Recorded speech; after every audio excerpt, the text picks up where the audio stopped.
got ghouls. I'm here celebrating a big night tonight. We are launching our Turboblaze Trials tonight. We have a awesome lineup of players. We cannot wait to see some sick matches tonight. How's everybody doing? Fantastic. Yeah, So doing excited. doing awesome, Ghoulies. Like you said, very excited to set the scene for the Turbo Blaze trials. And before we get any further into it, we definitely want to mention our partners over at Collectors Connection. You can check out their website at Collectors Connection Duluth for their schedule of events that are happening weekly and nightly throughout the week. They are partnering with us for this tournament series, so we are very thankful for them for everything that they've been doing for us so far and the continued partnership. And yeah, Ghoulies, like you said, man, really excited for tonight. Really excited for this tournament series and to see some of these players on display in. Cameras look good. Yeah. So Yeah, absolutely. I think we've got a great mix of all kind of types from my understanding on the meta share. So I am very, very confident that we're going to have some interesting matchups tonight. Um, we have, people from all over playing tonight. So that's going to be super, super cool. Um, I Table cannot, 5, by the way. I cannot wait to see what everybody has brought. Um, yeah, and this is about to be gnarly. So let's see what we got over here on our matchups. And for those who are wanting Cap'n on the stream, we did pull Cap'n immediately. He is facing off against Lee, who has been on quite the hot streak for the last couple of weeks. So we will be featuring Lee Hoffman on Dragon versus Cap'n on Fire, I believe it is, Ghoulies. You want to check that for me while I get them set up? Yes, absolutely. Sorry, I am running a new thing here. So we got pairings, table 5, Cap'n is playing Fire. Cool. So it looks like very, very nice. We are rocking the inboard tonight. Yeah, and it looks like it is straight up going to be like a rain dance fire list. So this is going to be gnarly. You've got like the classic like attackers that Fire has. It's actually like running a good spread. So it looks like we have the Moltres, so that's going to give us like extra 10 damage there. And then also some spice here too, just in general. We're running the Flare Command Pyroar. So if anybody's unfamiliar with what that Pyroar does, it says once during your turn, you may discard a fire energy attached to this Pokemon. If you do, switch one of your opponent's bench Pokemon with his or her active. So it's like literally gust on an ability once you discard a fire from it. And with that Emboar being able to rain down fire energies every, as often as they'd like, we're going to see some pretty strong gust plays, I think.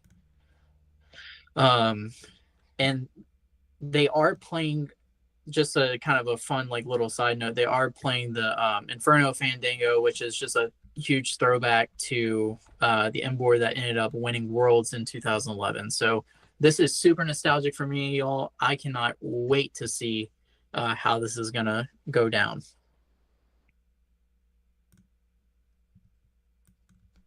And just getting everyone set up in here. I want to give all of our community the spotlight that they deserve, so I'm going to get Captain's name put up here against Lee. Sure. And while you're doing that, Logan, I'm going to keep on talking about the list because it's not every day that we get to see a Emboar fire list. Absolutely. So we get to again, we've always seen like fire played like recently with a really heavy reliance on the supporters that accelerate fire energy. Fire is a very unique type in the fact that it has access to a lot of energy excel, whether that's through stadiums or it's through their supporters. When powerful supporters like Blacksmith or Welder's the other one. Oh, yeah. And it does look like Captain is playing both of those as well. So that's going to be really important against Lee here, who's probably going to be trying to gun down that Tepig. So go before you for it. get deeper into it, Captain and Lee actually played last Sunday night, and it was a very great game. Chucky and I had the chance to watch that one too. Lee targeted down the Chi Yu, and it actually did end up paying off for him, even though it was a super close game, and Captain was able to stream those attackers through that Embor. So it does make me wonder, like you had mentioned, the Tepig.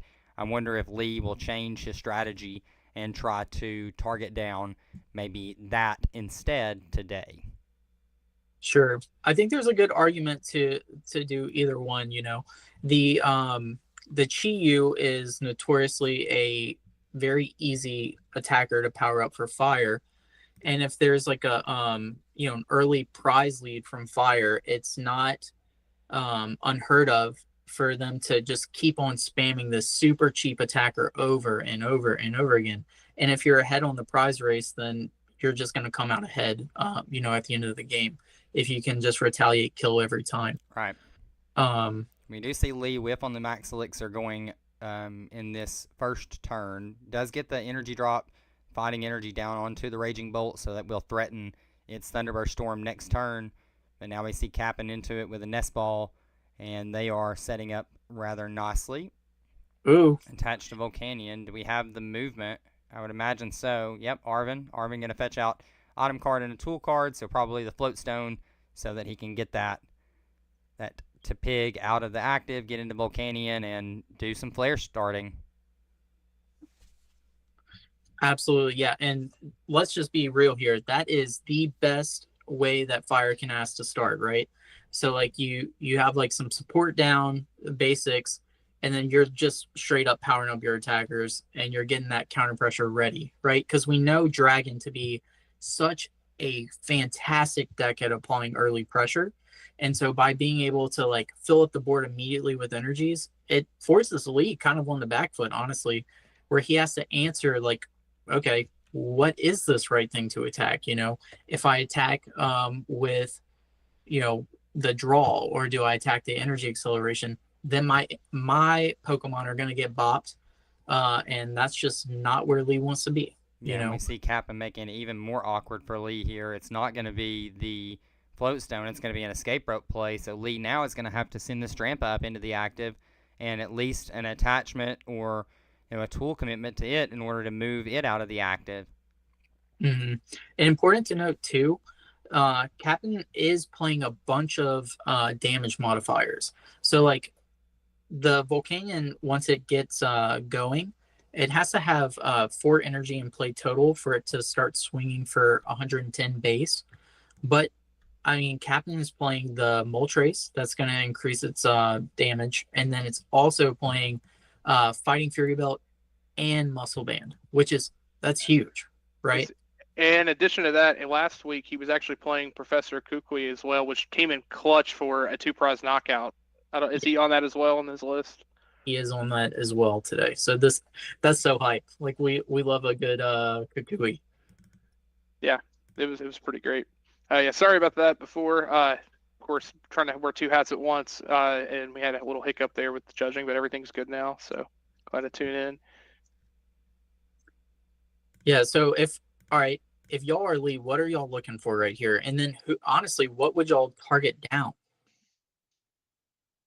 The Volcanion, the active. I mean, I think especially seeing this deck play out last week, of course you have these big basics that he's trying to set up, but honestly the Embor ended up being so critical in his later game and making such a strong comeback. Like the more and more we watch that play out, I really think that's a card that he needs to get off the board quickly, if possible.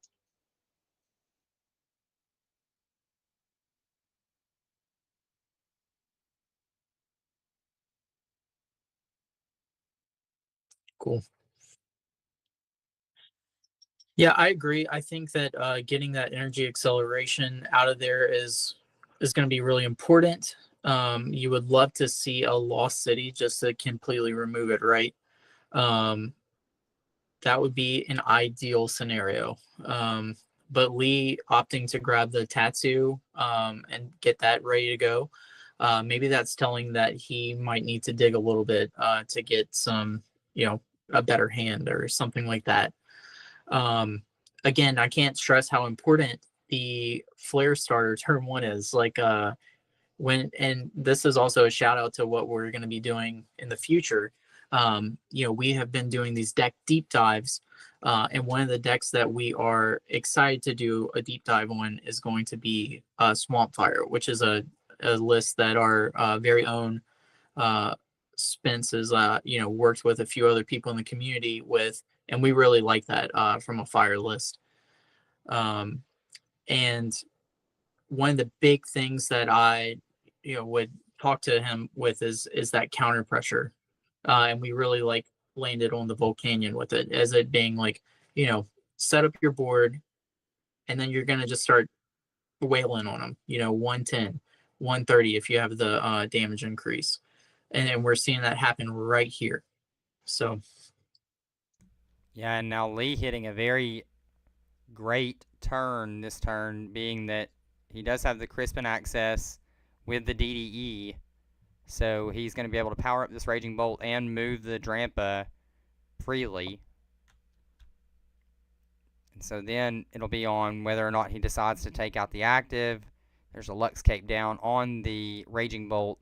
Didn't see the attachment of that Fighting Fury belt to the Volcanion by Cap'n, so kind of left this play on the board if Lee decides to take it out. And that is what Lee's going to like to do, take out the active with that 130 attack from the Raging Bolt. Yeah, I like that for now. He's definitely in a position to, because the Gouging Fire is not taking the 170. He's still in a situation where he effectively it has to be two-shot, or the cape has to be dealt with. And I think that he has plenty of time to still deal with the Tepig.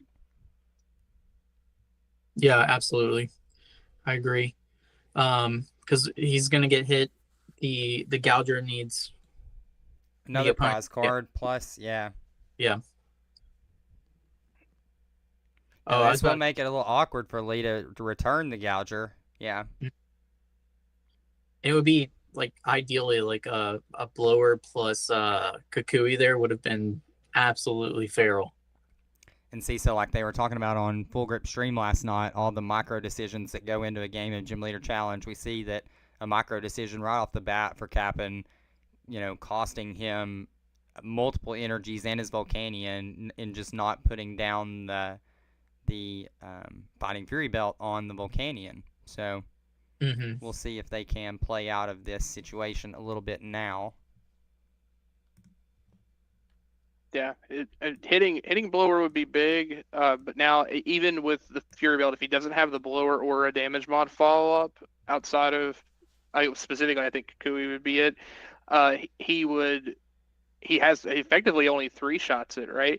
I guess the other thing would be if he takes a prize off of the bench, but he doesn't have to do that necessarily. So it just depends on what how Lee decides to follow up. That'll dictate what the Gouging Fire can do. Yeah. I mean, having that cape there is great. That's a really big part of the conversation, right? When it comes to box and all of these damage or HP boosting tools, right? It gives you so much more mileage. So Lee is going to be able to sit back and potentially just get ahead on energy attachments and all that, while being able to survive this again counter pressure that's coming from Cap'n.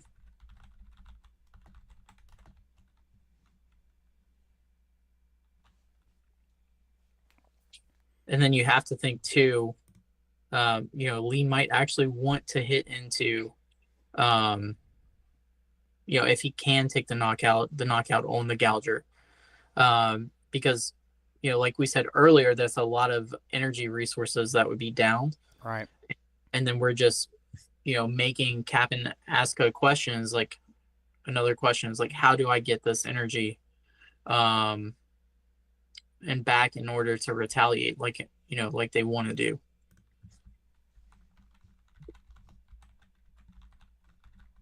So we do see the baby Pyroar come down again. Having that that flexibility in order to hit whoever you want is going to be fantastic. And Lee being able to drop that energy on the Drotagon is also huge too, right? Um, we could even see like a follow up with blower, and then honestly just a poke with the Drampa where he can save energy resources. I don't even hate that play, to be honest with you. Yeah. Yep. Get that Moltres down too. Pretty interesting that how much support is on Captain's field. I'm gonna double check and make sure that Lee is still on Avery, because that could come up really. Yep. So Lee is for sure still playing Avery. So that could be pretty huge. But I think he needs the Moltres down to take the knockout, right? Yeah, that gives him the perfect math. He hits for 120, which is unfortunate for Leah. It sounded like in their match feed that Lee actually thought he was taking a KO. He'd forgotten about the Fury Belt. So, yeah. Yeah, definitely going to be punished for that. But at least he does have the Druddigan to follow up. And the one thing he has going is that Captain doesn't have anything really set up to attack at the moment now. Last week in this matchup, the biggest thing that we saw that made a difference was a Lost City play getting rid of Chiyu very early, which ended up really making a huge difference in just him being able to manage his energy resources. And the game was still really close, but honestly, I could see a situation where that game would have went the other way. So if Chiyu is able to come out of this match and get on the bench early or in the next couple of turns, that's going to be pretty rough for Lee. Yep. And we see the knockout there. See, I was not able to see that. I thought it was just 120 damage. I didn't see that other dice there. So that Drampa hit for 20. Let's disregard that for sure. But he just needs to find the blower then. But yeah, Lee's not out of it yet, but Captain's board is looking very threatening. Still no support, so no Salazzle yet. And one important thing to note is that the Salazzle and the Pyroar both require fire energy to do what they need to do. So this is the cool thing to see if Captain can consistently cycle the energy that they need to cycle. Yeah. So interesting. Right now we're seeing Tatsugiri digs for Hex to put Hex in hand. He's using a tag call now, but he has Faba in hand too. Yeah. He has Faba in hand, which is the answer. He could, as long as he has an energy, he could potentially take a 2-prize turn here. Yeah. Faba is so strong right now with Box. Yeah. It's definitely a card that people don't play around. And why don't you guys tell everyone at home what Faba does for everyone who is unaware? So what Faba does is it's a supporter card that lets you target either a special energy, tool, or stadium card and put it in the loss zone. And I'm pretty positive that has to be like the opponent's, that it can't be your own, because that does come up sometimes. Yes, it is specifically the opponent. I have tried to loss zone my own stadium to get out of a situation at one point, but was not able to.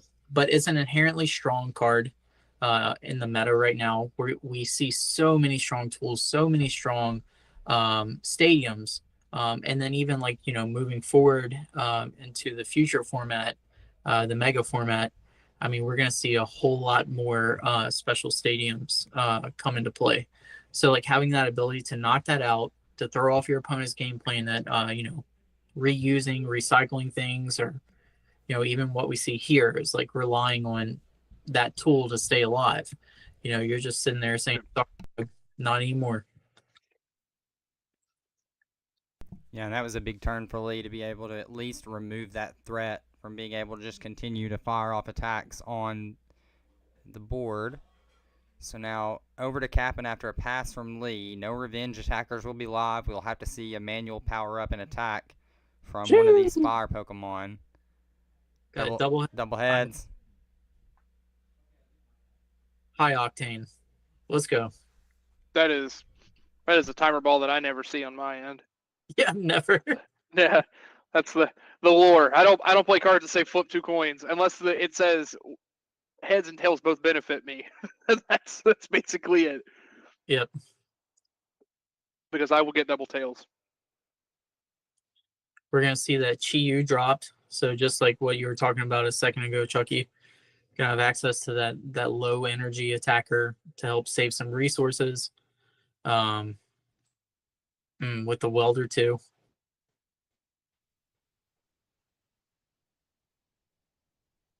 Yeah, he's in a position now, especially with that float stone sitting on Embor. Like you're in a scary spot where you have exactly what you need, right? You have pivot, you have a way to potentially get card draw. You do have the energy cheat. So I mean, yeah, as long as you can just keep the energy flowing into hand, you're golden, right?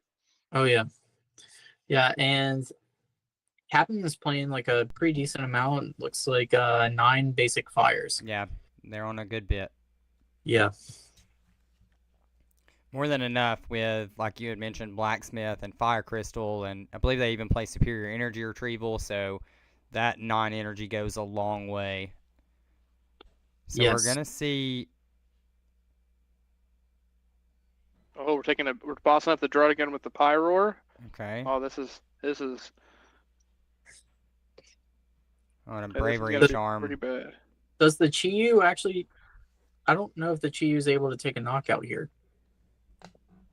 Let's see. It's not. I mean, there was no revenge last turn, right? Yeah, exactly. It says if any of your Pokemon were knocked out from damage. Right. So this is a little bit of an oversight from Cap'n.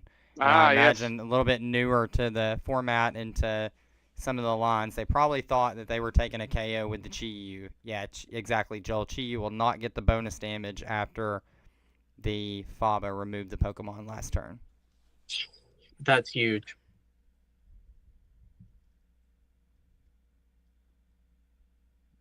Interesting spot here for sure now. See, now we've seen both players make a kind of mistake on their Pokemon. Let's see what it ends up, who ends up hurting the most. At least for what it's worth, Cap'n does get the damage in play there with the Chi-Yu. I wonder how many energies were in the discard pile, if it would have even been better to Flare Bringer there. Yeah, Flare Bringer actually would have been incredibly good to set up, right? I don't know how many are in the discard pile, though, right? But I definitely see at least one there at the very top of the discard pile, so...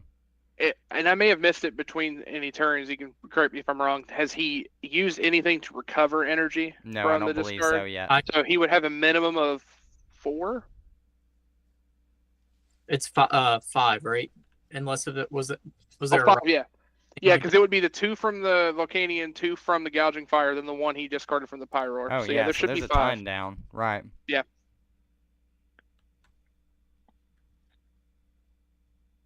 Actually, he's in a pretty scary spot if he's not able to get that energy back, because he only has 2 live energy left in deck, period. So that's actually not a good spot to be in. Yeah. But we know how many outs there are to this deck to be able to recover the fire energy, so... Absolutely. So, I mean, a super rod with that Hearth in play, and he's suddenly live again, right? Right. Looks like Lee kind of has a little bit more of a dead hand, though, right? So I see Clara in there. Opting for a TM attack here. I don't think that's great right here. I mean, it's better than nothing, right? But I mean, you would love to be able to punish that mistake. And what's the Chi-Yu damage rate? It's 60 plus. It's normally 50 plus, but he gets the 10 off of the Moltres. Ah, yes. Yeah, so 50. It's so 50, and then 90 then. is the plus. Right. Oh yeah, it is going to matter. This is one of those things though too, because as I'm listening to them kind of discuss it, he's really in his head talking about how he feels like, oh, I made such a mistake I didn't realize. And this is where that experience factor plays in. Can you forget about a mistake, take a deep breath, and move on? Mm-hmm. So because definitely still not in a bad position, right? Like, I mean, your Chi Yu is still going to accomplish what you wanted to, which is knock out this Stratagun without getting knocked out in return and having 0 damage placed on it at that. Yep. Although, if he doesn't take a KO, you could still argue that Flarebringer is still correct here. Yeah. Because that's true. the Drampa, depending if he has a way to get rid of the charm, like he's not in a spot where he loses the Chi Yu. So honestly, I think that might be the better play just to set up. But again, I think he's maybe so dedicated to trying to take the KO because of the misplay, he may not realize that he needs to set up. It's a really important aspect of GLC is what, everyone can set up plan A, but you need to have plan B and C ready on the bench. Otherwise, you can end up fumbling just from one, hand disruption, right? Right. Yeah, we've seen it so many times. Yeah, Clara. Okay. That's going to be big.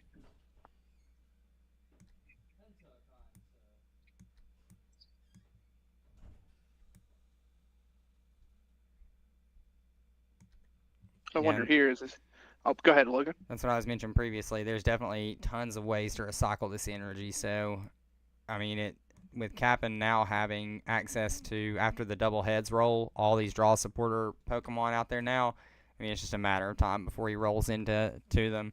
Like, I mean, even this turn, he roast revealed.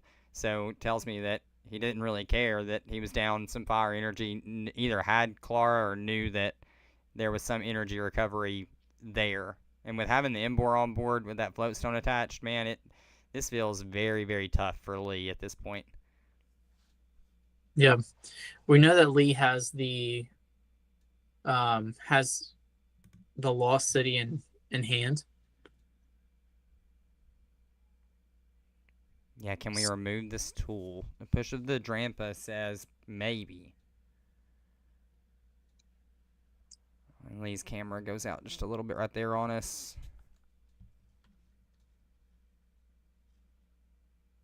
All right, there we go. All good. Yep, so Lee does drop the Lost City. I hope he knows that's not a knockout. Yeah, I hope so. That is not a knockout. 140, and then doesn't that add 50 health to it? Yeah, it does. You're right. So it's like 160. You guys check that math for me. Was that right?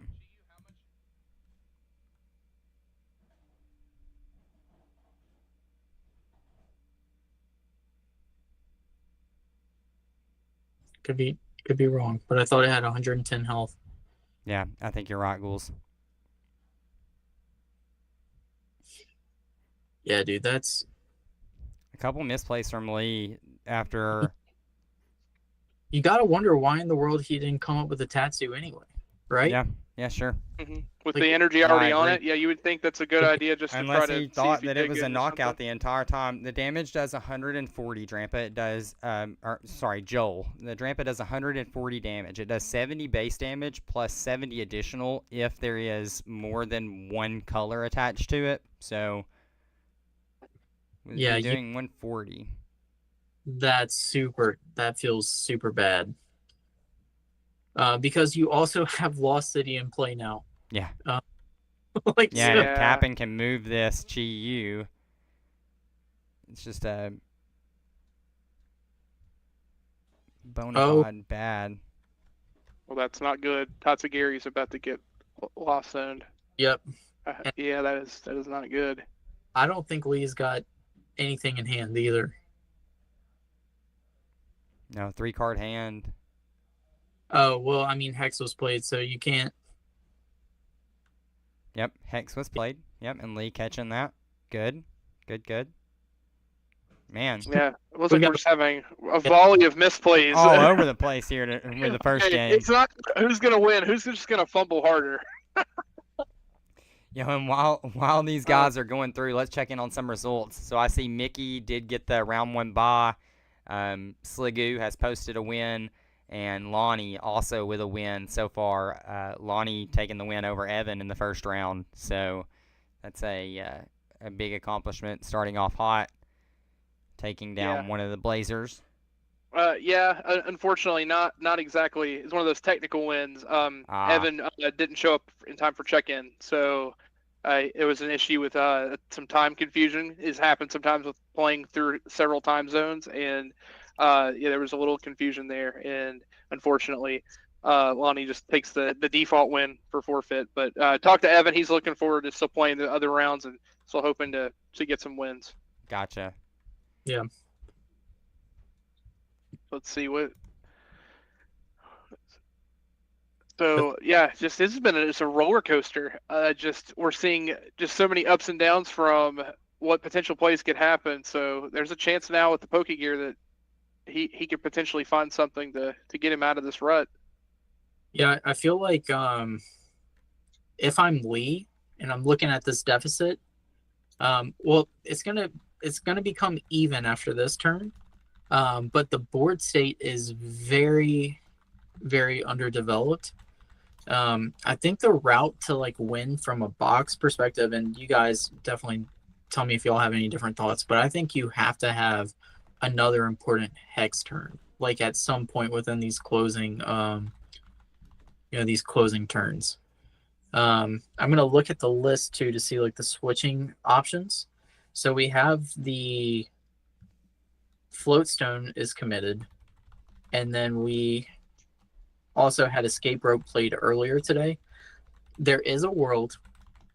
There's a lot of energies in the discard pile, and I do not believe I don't think I've seen Guzma played, and it looks like Guzma is not in the list. Okay. Yeah, so there is no Guzma in this list. It's like a full opt on the Pyroar. So that's an interesting decision. But you've got a world where Lee could potentially hit blower and trap something active. And again, like there's still super energy retrieval, but something's going on. It looks like Lee's got the discard pile. It's 3 What prizes. happened?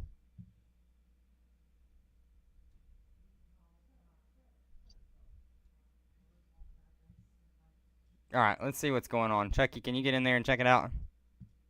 I think he's already in there, actually. And Lee should be at, Yeah. but is Lee supposed to be at 4? Yeah, I think so. Because there was the knockout on the Gouger and the knockout on the... Yeah, that's what I had. And 4 on the...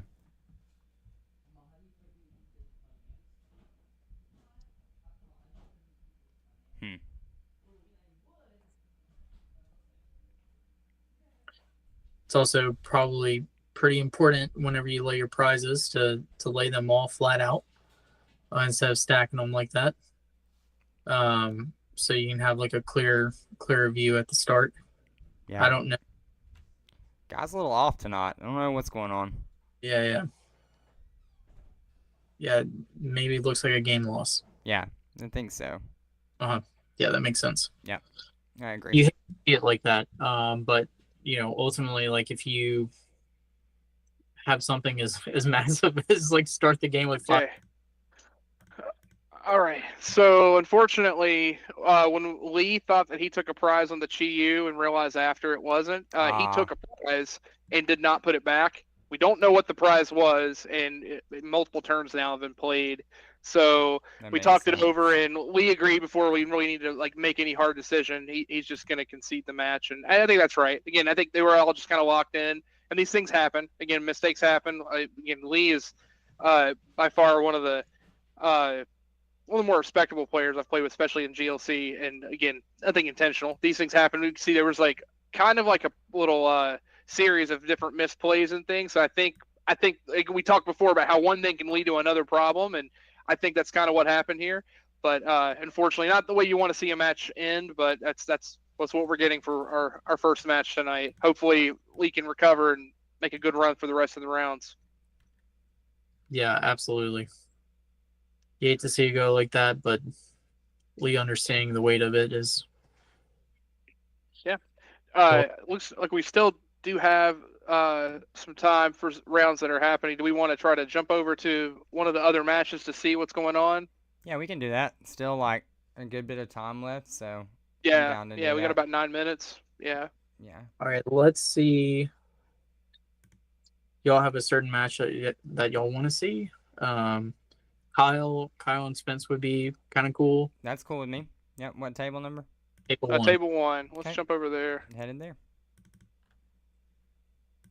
Kyle is part of the GG's scene in Chicago, which is one of the largest GLC local scenes in the world. Are they, at least they seem like super active. I really enjoy hanging out and talking with the GG guys. Like they're always super solid. Okay. All right, so we got Spence on box, and looks like Kyle is on his signature fire snipe list. Oh yeah, I wouldn't expect anything else. Yeah. For those who don't know, Kyle's also, what, like we were saying earlier, one of the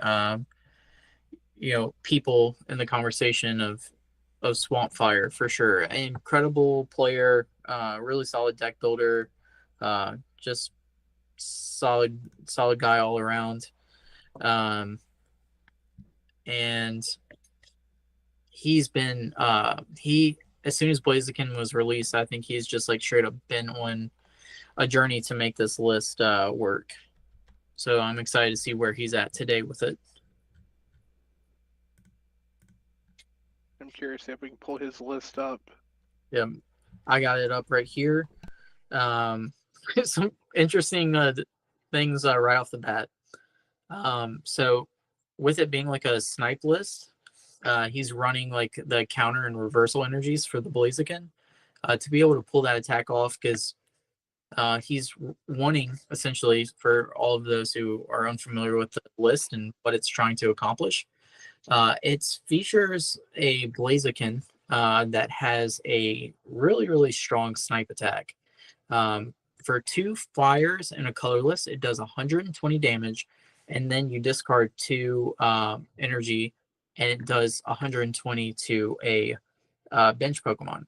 Yeah, So if you want to kind of reference that, what is it, Amazing Rare Raikou, which... Yep, exactly. We've seen that card be so strong that it was banned. Now there's a bunch of different support for it, right? And why it got the boot. But Kyle, like, seeing the potential there and like trying to tap into that. So the cool thing about Kyle's deck is he's aiming to use that insane attack, right? And he's 120 might not be great numbers on a lot of things, and so he's using a few different ways to make those numbers work. And he's got the Reshiram from Celebrations, I believe. It does 20 damage to all the opponent's bench Pokemon for 2 colorless energy. So really like low to the ground, like, does a good bit of spread. And then he also plays like one of my favorite fire Pokemon, which is Oricorio. So Oricorio, number one, has a very annoying ability that's like pretty underrated. It reduces all its damage that it takes by 20, which is it actually comes up a good bit. And then it has the ability, the attack, glistening droplets, which is going to put 5 damage counters any way you want on your opponent's Pokemon. So again, we're seeing like ways that Kyle can make those numbers work, right? So it looks he just made those numbers work to drop down 2 prizes. Yeah, and in addition to that, for attacks, of course, we're playing the Ninetales that has the 9 counters that you can place on a Pokemon, which is insanely strong. And then the last thing that I really like about this list is that he's using the Torchic that has the Ancient trait.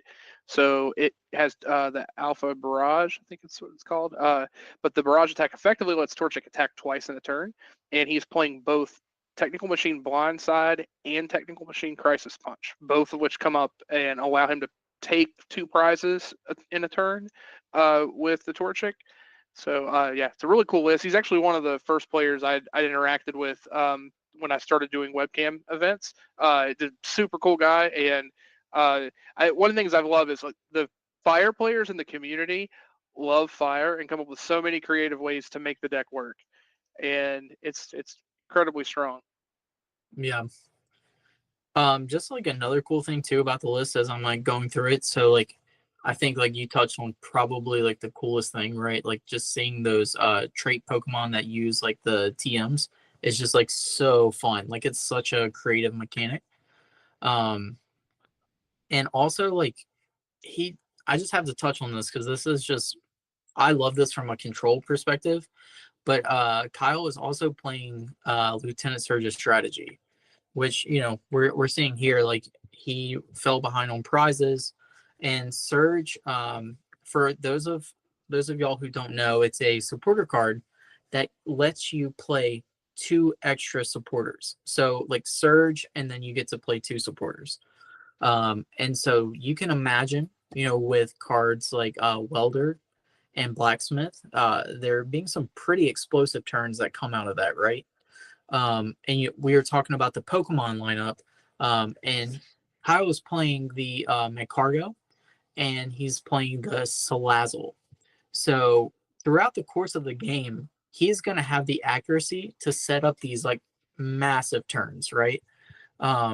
While just sitting up there, like annoying the opponent, hitting things for 20, dropping 5 counters here and there.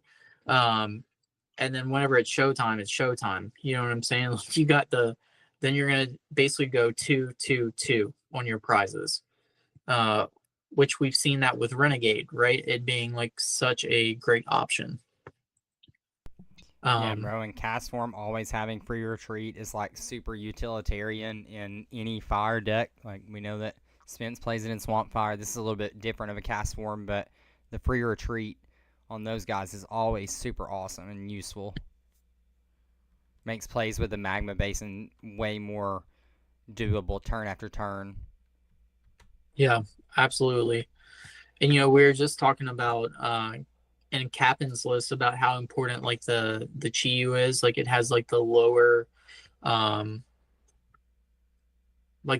energy cost. Like it's with the Magma Basin, it's crazy. And you also see Kyle playing the Entei, I believe. Yes.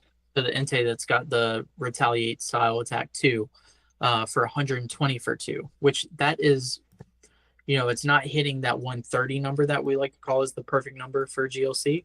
But you've got to think, Logan, like throughout the game, like we're going to be having like all that damage placed all over the the field. So he's going to be able to get the max mileage out of that Entei. Yeah, definitely. Mm-hmm. Being able to kind of manipulate how he puts damage, like you had said on the board. That glistening droplets is most of the time going to bring things into range. Like his targeting, either that or the Reshiram. I know the Reshiram that spreads 20 to everything. That's another way that it kind of fixes damage for the rally back. Yeah, also just kind of an interesting side note. We do... Spence having to discard the DD. So if we saw the DD Reshiram, like yeah. I wonder if that was Spence trying to maybe play around spread or something. But like with the Kyle's list, like the 120, 120 or the blind side, it really punishes you for trying to play around spread, which is a really nice design. But Spence looking in a pretty rough spot, even though it's like tied 2 for 2. We see a knockout here, so the bench is available for the Torchic to come down, and we could see a blindside KO. Yep, there we go. And I'm not sure. I mean, Kyle definitely has the time to make a conclusion in this game because of the way that they take multiple prizes, but Spence is going to need at least 2 more turns, and we are not looking like we have enough time for that at this point, especially with Kyle continuing to play through their deck. Yeah, but okay. Yep. There's Black. I mean, I'm curious if he has all the pieces. It would look like it. It looks like it, doesn't it? Yep. Fire crystal to put the additional onto the Torchic with the Blindside. blindside. Oh, Double crisis punch for the win. Wait. double. Whoa. Yeah. Oh no!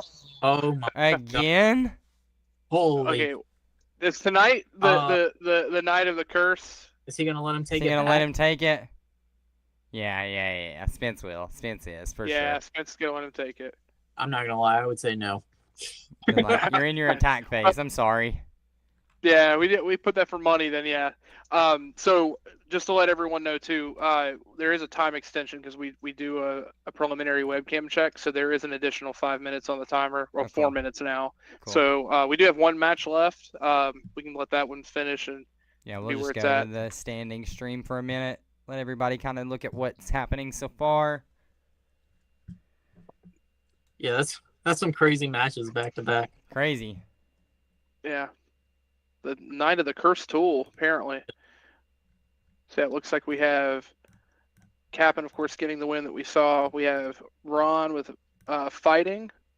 1-0. Lonnie has psychic. Oh yeah, you're okay. We have Spooky with water. This is go-to deck. Count Sligo playing dragon, and then David with a psychic deck as well, and then Mickey getting the bye. Did Mickey get the bye? Yes. Yeah, he did. Okay. For reasons I don't need to explain in the chat, that is hilarious. Yep. I absolutely love that. Yeah. Quick shout out too. This is unrelated to GLC, but I got to do it. My local junior, Luke Giffen, is currently at Worlds. They just finished day 1. He is number 1 at 6-0. Come on now. Let's Congrats, go. Luke. Atta baby. Yeah. Come on. He also beat the number 1 player in the world the first round. So I remember you we're messaging us big that. for you, buddy. Let's bring it home. Kid has been on fire. Let's go. It's his weekend. Yeah, of course. You know what? So this is the joke: is if I lend him a deck to take for GLC because he's like, oh, if I scrub out, I'll play it. Then he has literally won 2 regionals because I gave him a deck. So I gave him Dragon and said, hey, buddy, here, take this. So I believe in this. It's the good luck charm. Look, there you go. You need to give me a deck to play next I tournament. didn't give him a deck for NAIC, and he's scrubbed out. So Yep. there's something to it. I don't know. It's funny. Definitely taking all the credit for this kid and all the hours he's put in. No, he's an insanely talented player for how young he is. I'm so proud of him. Do you know what they're on, Chucky? He's playing Polt Ghost, which he actually switched to last minute because he had been testing for weeks to try to master Guardy. But all season he has been smoking people with the Dragapult deck. That's what he wins all the events with. And the one time he pivoted on the Bolt, he whipped. So yeah, I'm glad he went back to Polt. He knows the deck. He knows all of his lines. He knows exactly what he has to do to win, which is the most important thing playing these games is comfort. If you know your deck, you can muscle memory. The matchups fall in line, right? Yeah. And it's a top deck. It's still a top tier deck. So and that's seniors level, right? Oh, that is juniors level. He's in juniors. Okay. Yeah, he's in juniors. Cool. Yeah. Cool. Yep. You wouldn't know it from how he plays, though. If you're watching top down on camera to watch him play, you'd be like, that master has small hands. Did Salad win? No, Salad lost. Yeah, so we Well, I see a tie. I mean, it looks like a tie right now, unless. Oh, okay, yeah, that's right. And actually, we're about to be at time. Let me go jump over to their match real quick and just check on everything. Or did they?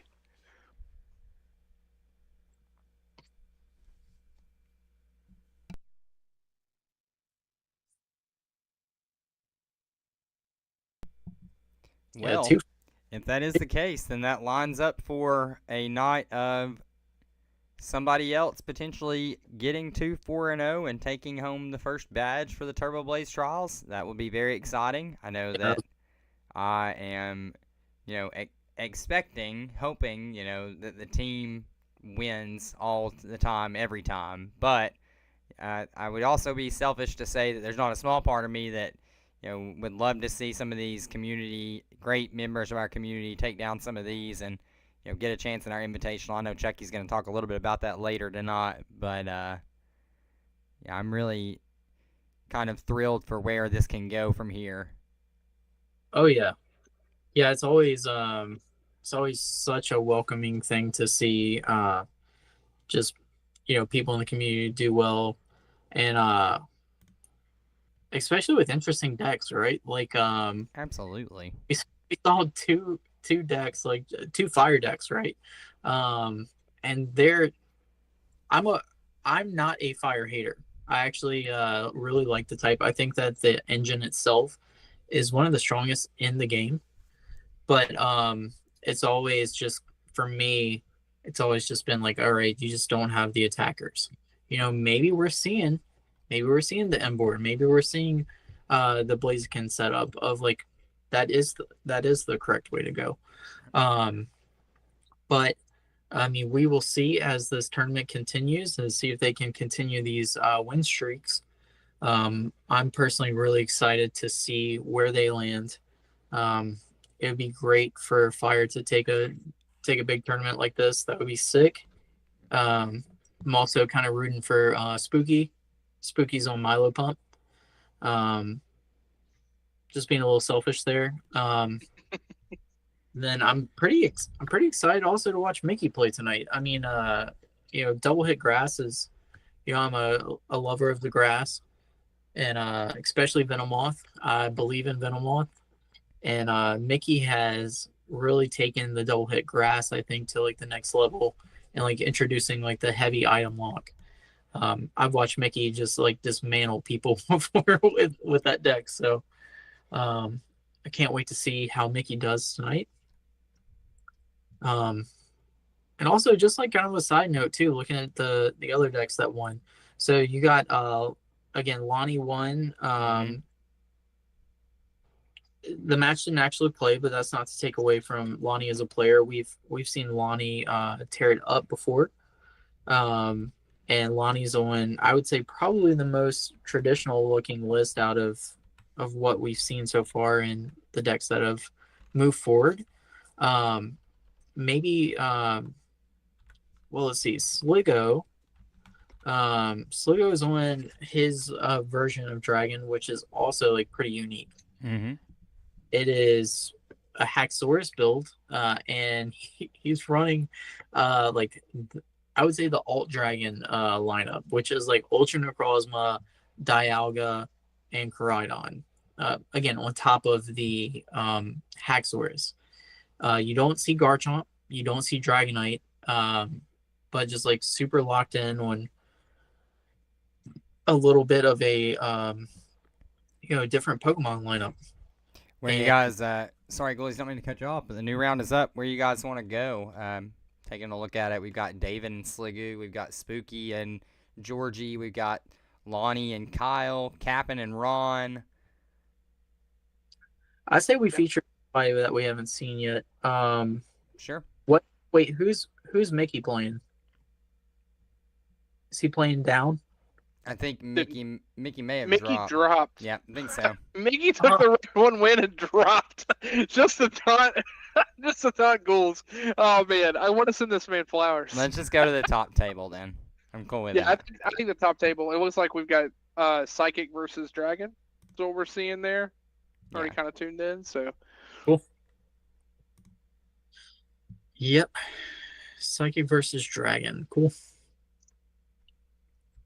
This is normally I would say like a kind of like standard meta match, except Count is mixing us up tonight. Yeah, I hope they don't play tools, because if they do, nobody will realize. I feel like that's just been the curse tonight. It's like the tool cards have just been, something's going on with them. They got something extra on them. It has, man. It's been crazy. Yeah. Like, yeah, it's not even like to throw shade on any individual player. Across the board, I even got called to a judge call about a tool card. So it's like, what do you do, right? Just these things happen. Yeah. So we have David here on the other side, also known as Double Square, I believe. Yep. Shout out to David. Also one of the players I really just super enjoy and love talking to. David kind of bounces back and forth between a few decks. You'll see David playing Sablalock, which is one of those control decks that I made up. and he's really locked in on it. And it's always a pleasure to watch David play in general. But today he's going to be on the psychic list, which going through his list, I'm not going to lie, it's got some really cool decisions. We see the Gengar, right? It's the Netherrealm Gate, I think is the Netherworld Gate. Okay. Yeah, I feel like I'm thinking Mortal Kombat here. Nether realm. Yeah. Nether, yeah, exactly. Shout out to Reptile, my boy. Just my favorite. Um, yeah, so the Gengar is really cool. Gengar has the ability that lets it, if it's in the discard pile, come into play, and it brings 3 damage counters on it. And then for a single psychic energy, it says put 2 damage counters on your opponent's active Pokemon for each of your opponent's bench Pokemon. So it kind of is a pretty solid utility Pokemon, I think, in this list. You know, a cheap attacker, but also like being able to reoccur that 3 damage with the Monkey Dory is always like a more consistent way to spread with Monkey Dory. So I like that decision. And Yeah. then we see the Blacephalon, which is nuts. How do y'all feel about that Blacephalon? I like it. So this is funny. I remember talking briefly to Brooke, who had played this to a top an 8 or top 4 finish. I think it was a top 8 finish at the last full grip 3K. And the first question I had after looking at the list was, "This is great, but have you tried Gengar? Have you tried like I actually brought these cards up. Like these cards are insane for the spread damage you can do, and they're a little more consistent. Because otherwise, if you're just relying on Giratina, you need the Giratina to attack in order to get the damage that you want, right? So again, you have to have bench space. So I mean, there's a pro and a con to that side, but yeah, being able to loop the Gengar to get that consistent 3 damage, I think is really big with Monkey. So I do like that, seeing both of these cards in the deck. Yeah, I think my biggest problem with the Monkey Dory Psychic list is just that sometimes it just feels um, pretty limiting on like actually being able to use Monkey Dory like to the fullest, right? We've seen like some people pair it with like Coffin. Like I actually really like using it with Coffin. Um, and then again the Gengar as well. Um, I've even seen some people play like Rainbow Energy and like a damaging stadium. So whether that's like whenever you put a Pokemon down, or it might be like Frozen City when you attach an energy, right? Like other ways to just be able to use that monkey's ability. So this matchup, let's talk about the matchup some. Kind of like what we can expect. Um, who do y'all think is favored in this matchup? I'm gonna call. I'll be right back. Right off the top, Ghoulies, without having looked at either of the lists, because I've just been kind of getting everything formatted up, I would think that you're probably looking at, let's see, probably looking at a game where if the psychic player is able to establish their board and get out to, oh yeah, and a battle VIP pass right off the rip tells me that they probably are going to be able to at least establish a bench presence. Bench barrier, they playing bench barrier in the list on the psychic side? 1 sec, let me tell you. I don't see it. No, they're using the Celebrations Mew and no Mr. Mime. Yeah, so that's going to be tough seeing the starters that we've got here for Sligoose. We know that this Raging Bolt can be a pain, but without some additional energy acceleration, it may be tough to get it into the active and attacking for 90, which is what it would. Well, I mean, we see the NK come down, so 60 is a relevant number right here for that Raging Bolt. Yeah. See the monkey come, which is sick. Yeah. One notable card not in this list that's different than the others is a lot of cards have worked around playing Iron Bolter with just the pairing of hand disruption. Right. And we've seen so many psychic lists adapt to that role because it's such a powerful attacker. But notably, this list is not doing that. I think it's in favor of using that monkey dory, the monkey math, as you will, to spread with the other attackers that you'd have. And monkey math is real. I've got a lot of familiarity with it playing standard too. And yeah, if you know how to properly sequence that damaging, I mean, you can devastate boards. But what do you think about him not including the boulder in the deck? I think it's okay. I mean, I would say that boulder kind of has felt like more of a recent kind of thing. Like I think back when Brooke made top 8 the first time, I don't know if they played boulder. I kind of feel like they did not play boulder. I could be wrong about that, so I'm sorry.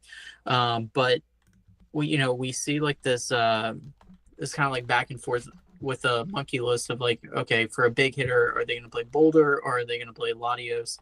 And so this version in particular that David's playing looks like it's very, very heavy on the monkey stuff, right? So like you're probably trying to connect things with Blacephalon, and you're trying to connect things with Wobbuffet, actually. Whenever, and this is what I like about David's list in particular, is that I think it can use Wobbuffet as an attacker a little bit better than what the traditional monkey psychic list can. I'm a firm believer that Wobbuffet with monkey is actually the best attacker that you can use.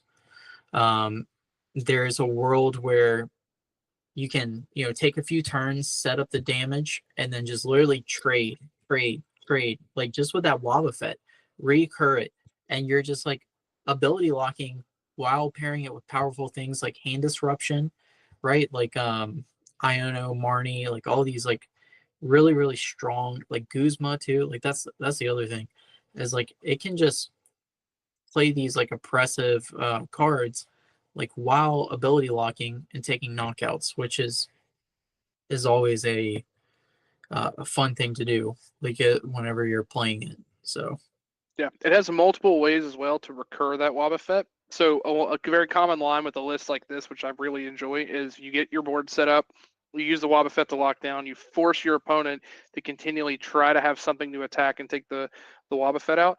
And due to putting so much pressure on your opponent, it almost forces a choke to the point that they can't find a way to reliably skip the Blacephalon, right? So then the math lets you set up so that while you're taking attacks, or if you're able to even spread the damage in other places, the Blacephalon can take multiple prizes that turn, and you have no reliable way to get around it, which is really strong. right.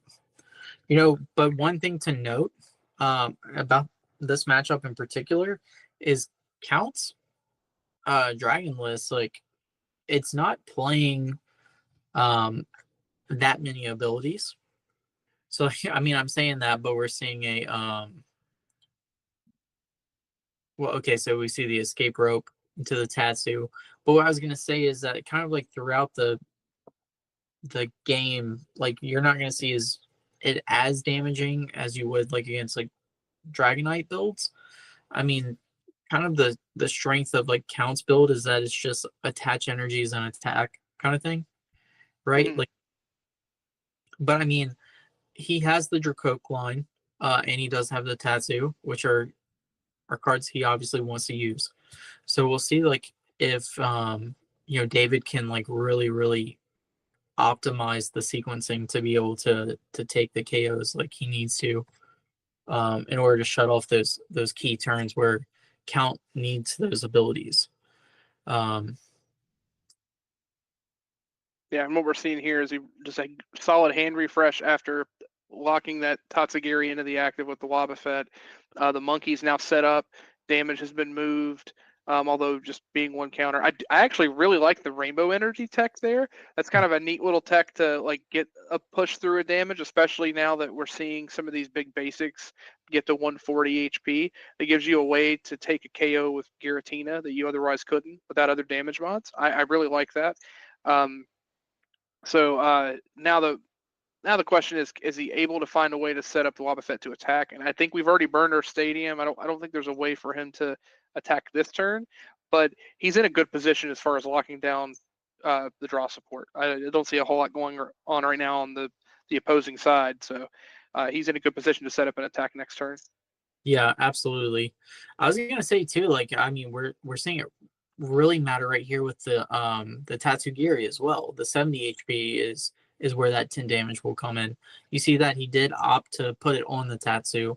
And that's just um like 2 turns of Monkey Dory, and then that's a knockout, like just like a free knockout. We see we could see a Gengar come into play. That's 3. Let me see if there's any scoop up things. If he can reuse it. Okay, so there is scoop up net. So there's a world.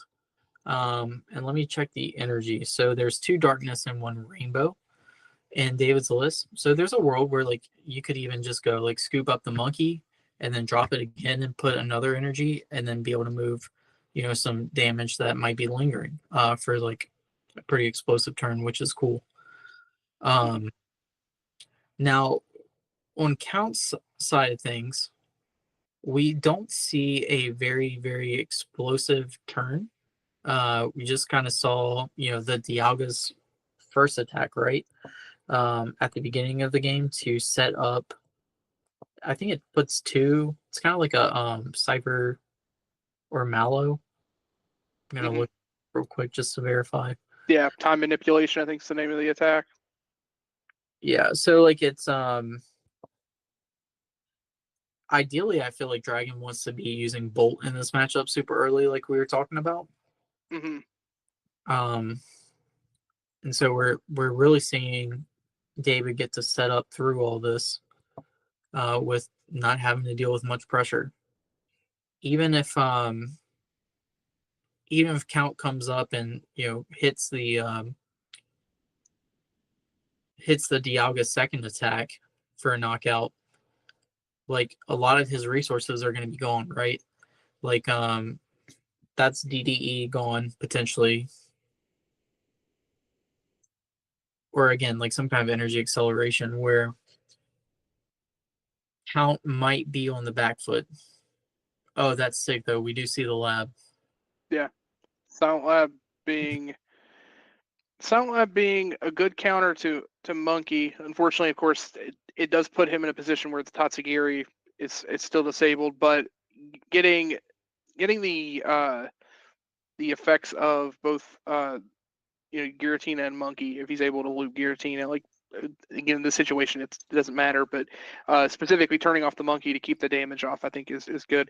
And there of course he has the Dracloak, which allows him now to start getting some card advantage, and most notably the Silent Lab keeping the Wobbuffet off allows for that to happen. So yeah, and now it looks like we're seeing Guzmahala.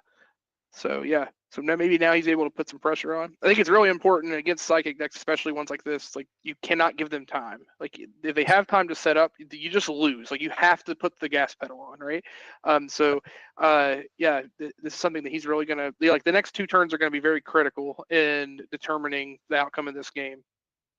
Sure, I would love to see him definitely start putting some pressure on.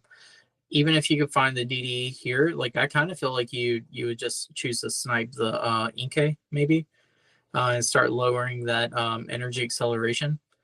So I'm going to double check real fast. Some important things to note about Count's list is so he's playing Crispin for acceleration. He is also playing Sada's Vitality. So with Koraidon and Bolt in the list, he's able to excel energies that way. Let's see, it does not look like there is a special charge, so like there's going to be no reusing the DDE. There is Lusamine in his list, which is important to note. So like that's going to come up pretty big at being able to like play that lab over and over again. And he's also able to pair that with Cynthia and Caitlin. So there's a world where he can just loop Lusamine, and cool. All right, exactly. He takes the snipe, right? So you love to see that if you're count. Let's see how David can respond. Yeah, the most notable thing for him is he really needs to find Gallade or have an answer to the bolt, because if he doesn't, all this leads to then is energy attach and then Curly is down, which is going to be a bit backbreaking for David. Yeah, he losing his draw engine and potentially losing that power of Gallade and Buddy Catch. So let's see if he can find it. Yeah, we did see the toss of a Evo soda, so I would imagine he has it in hand. Okay. Yep. Yep. There it is. Yep. Makes sense. Yep. And then what do you think your Buddy Catch in here for? Teammates?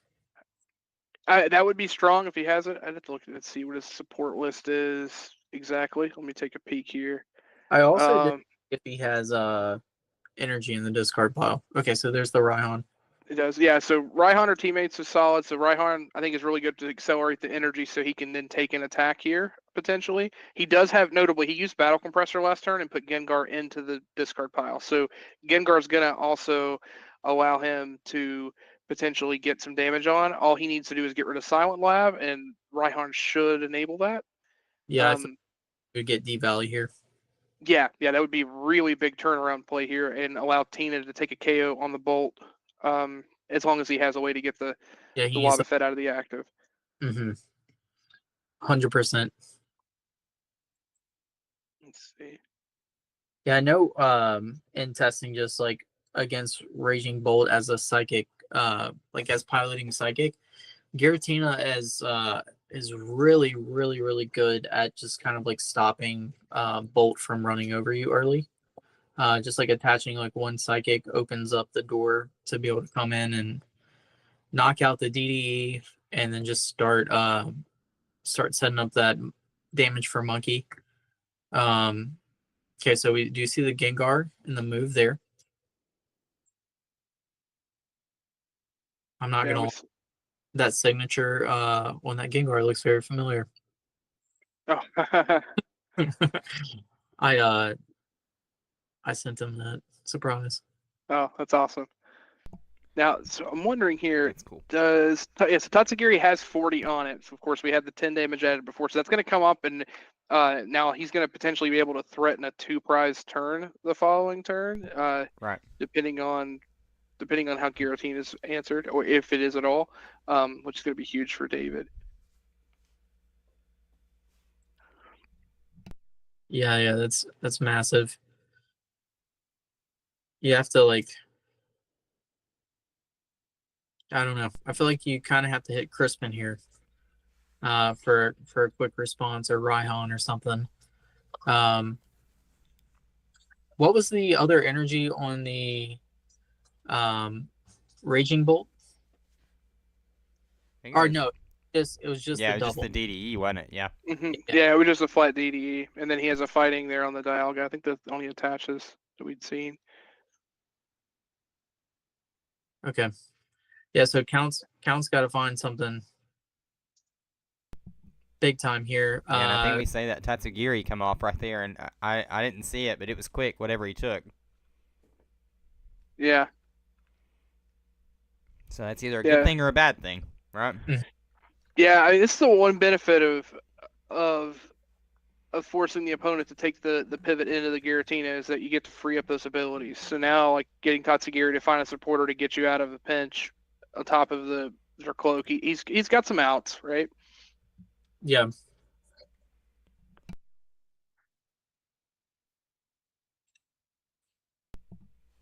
But again, there's a lot that he wants to do here. I mean, you want to remove this stadium, you want to take a KO, you want all these things, and just requires a lot of card pieces to put all of it together, you know? Yeah, it's just kind of odd, like, seeing the success of just our default Drago Box list and then seeing this alternate cast. I feel like I'm watching, like, the new Avengers lineup of Dragon decks. It's like not like saying that in like a negative way, just like seeing a different, like, cast of attackers. It's kind of like, I don't know, trying to get used to it. But So we see an Again, Iono hit off the Geary. Yeah. And there's the bump for the stadium. Okay. Yeah, very force- strong. The Wobbuffet here. Mm-hmm. Yeah, so you're seeing here, disrupt the bench, disrupt the hand. Like these are the ways that you find a way to come back against Psychic. Again, it gives you at least the best outs that you possibly have. The unfortunate part is we have a Gallade setup, right? Gallade just opens the deck up in terms of what supporter options are there. So that's something he's going to have to face, especially staring down that Monkey and Giratina combo. And there's something notable in what just happened there with the Parallel City coming into play with the damage counters being placed where they were. So ideally, right, David in that scenario gets to bump his Gengar. But because the 4 damage counters were placed on the Gengar and not on the Wobbuffet to be moved next turn, got to keep that Gengar around. Much rather that thing had went to the discard pile, though, had you had the option, correctly. So it's pretty big. Yeah. The Gengar is swinging for 80 right now, which I feel like with a Monkey move and a Gust on the Dracloak, it would not be bad. I kind of would prefer even saving the Tina here, right? Like a Gust. Okay, so we just see the move on the active. Because I don't think that that Tatsugiri would be going anywhere. Yeah. And that way you could get max mileage out of the Gengar and save your Tina, because you don't have any energy Okay, I say that. He drops the not to. I was like, you have no energy acceleration on board, so you gotta wait, hold on. He can't play. He cannot play. Hold on. We're gonna fix. Yep. I see it. Yep. Parallel City. We're under parallel lock right now, so yep, that nest ball cannot be played for effect. Yeah, just get a shuffle up. I mean, it does change the order of the deck, but that's perfect because Buddy Catch kind of patches all that up. Mm-hmm. Yep, that's cool. All good. Yeah, exactly. And that's the strength of Gallade here, right? Is that just can be in a pinch and just find anything. That one card alone is what sells me on how strong Psychic is, because there are like 10 different ways to effectively win a game with Psychic, but you need so many key pieces. And again, supporters are the best part of, or the strongest part of the game, right? So having the ability just to handpick whatever you want every turn is insanely good. Shout out to Meowstick, which is also still very strong too, to just get with 2 supporters you want right away. I think if you're not running one or the other, then you're doing something wrong, in my opinion, if you're playing Psychic. But yeah. So. I've definitely really enjoyed playing with Meowstick recently. I've been putting a lot of, within the past couple of months, I've put a good bit of time into Monkey Dory, and I've really enjoyed the whole Devo situation, package with the Meowstick on top of running the blind side Natu and all that stuff. So just kind of getting you can kind of build Psychic to get max mileage out of those powerful cards. And then we just got, or maybe are getting, the Psychic specific de-evolution card. Getting. Yeah.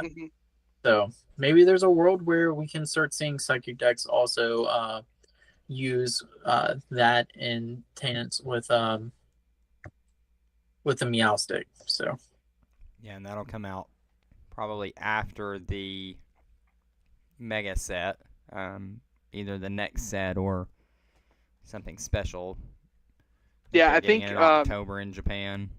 Right. Yeah, I think if I recall, it's like a series of trainer decks similar to what they did with the Marty and Steven decks with Destined Rivals, Yes. and it's to be released sometime after, so before the next set, but after the Mega Evolution set. So.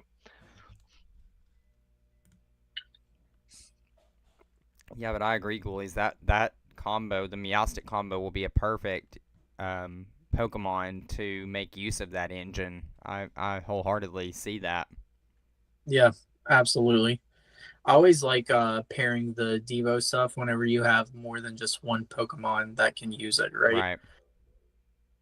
And Um, and most notably, you have a very strong like alt line that we've seen people use to great effect in Natu, right?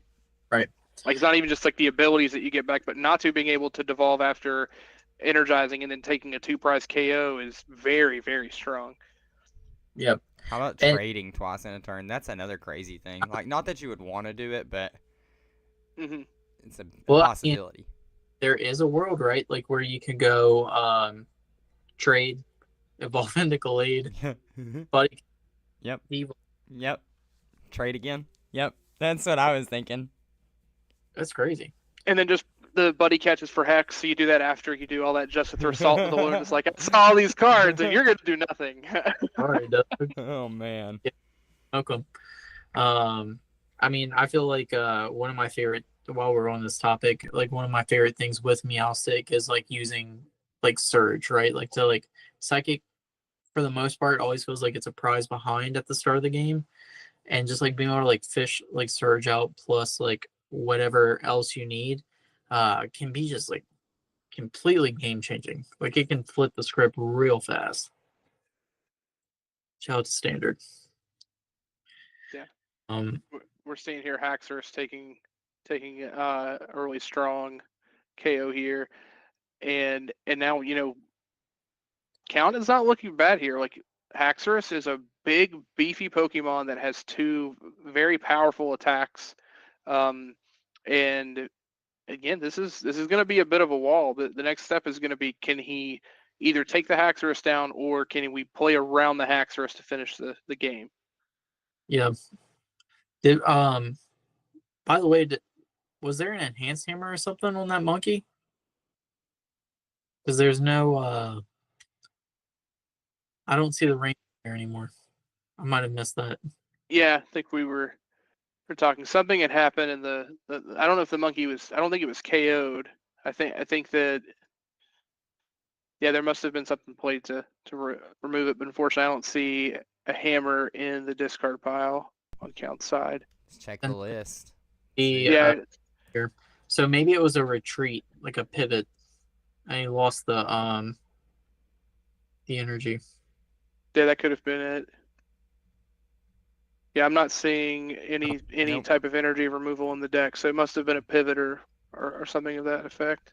And you know what? Like that's extremely unfortunate right here, because like you had to believe that the way that Count would get this return KO is just from a, or sorry, not Count. David could get the return KO by Monkey and then Galading. Right. Hmm. Um, But Gallade could find Crispin, right? You don't think, is Crispin down? No. Yeah, think so.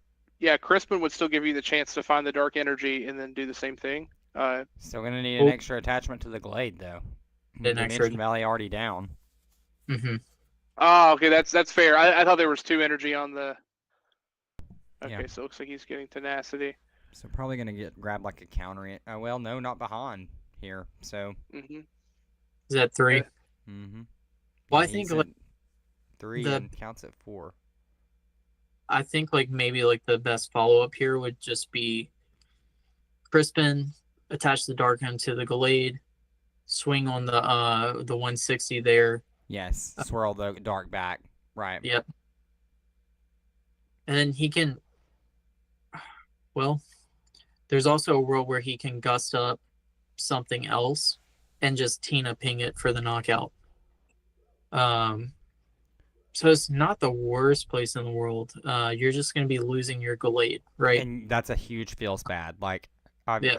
I've won so many games from just removing a Glade from play that my opponent sent up to attack.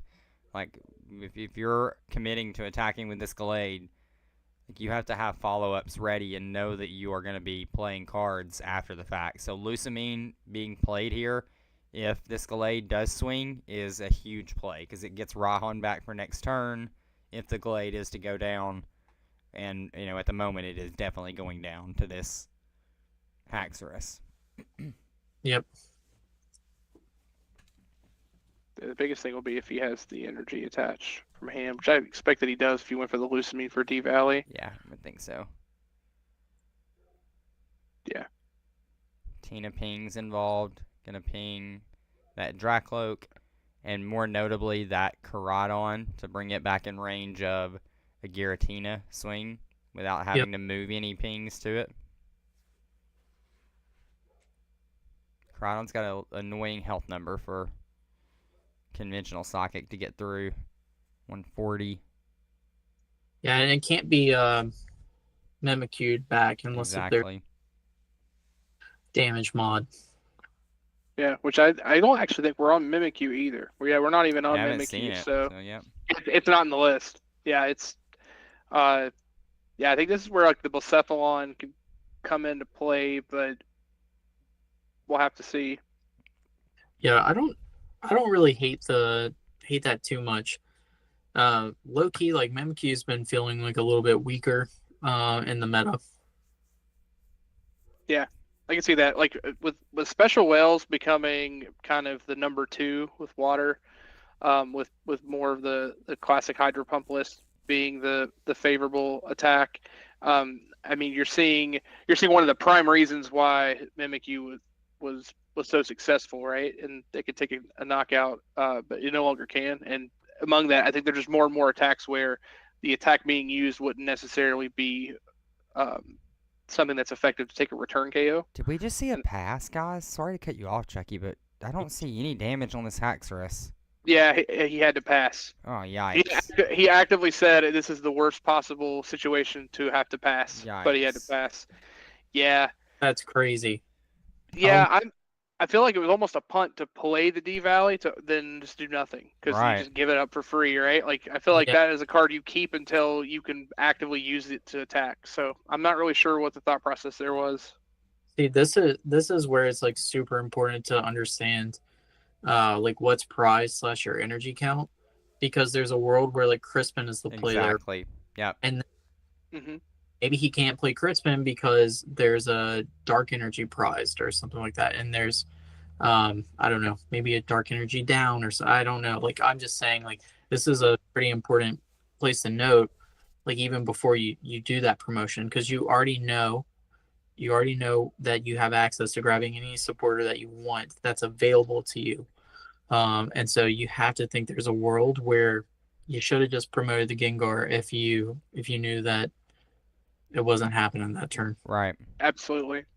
Or like you said, even the Crispin play, just is it worth more just to lose the energy to retreat out, get the monkey set back up, put Gengar back in the active? You know you can reset it, and you already have the Lucamine to just do the same play anyway, but then you can attack, right? Right. So yeah, I totally agree. Yeah, there were a lot of routes there that could have been taken. I agree with both of you too. Yeah, it looks like we have a couple updates on the win. So Lonnie's now moved to 2-0. He earned this win more than just showing up. I took down Kyle's fire spread deck. We have Ron with his fighting list moving forward is 2-0. So those are going to be two of our 2-0s. It's like Spooky and George Rose are still playing their match out as the other undefeateds left. And then we have Venom coming up with a win. And then our Dragon Boys, Spence and Lee, both pulling off wins with Dragobox after a tough round 1. So Ron did take Cap'n down in round 2. For the Cap'n fans out there, he does take a loss to Ron in that fighting list that Chucky was just mentioning. Very interesting list too. Playing Glamora, Palisand. It's like it's playing Tyranitar.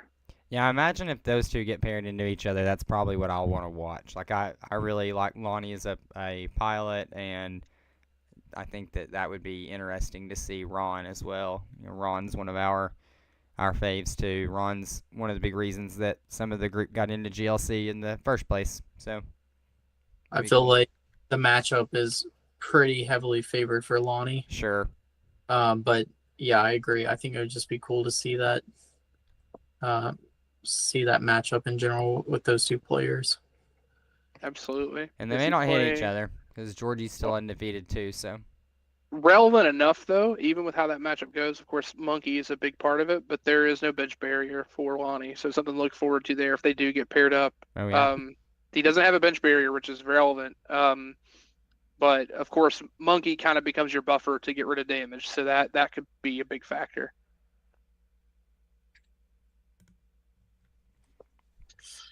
Yeah, so we see a We see Blacephalon. Blacephalon. I got to be honest with y'all though. I don't really know too much what this is doing.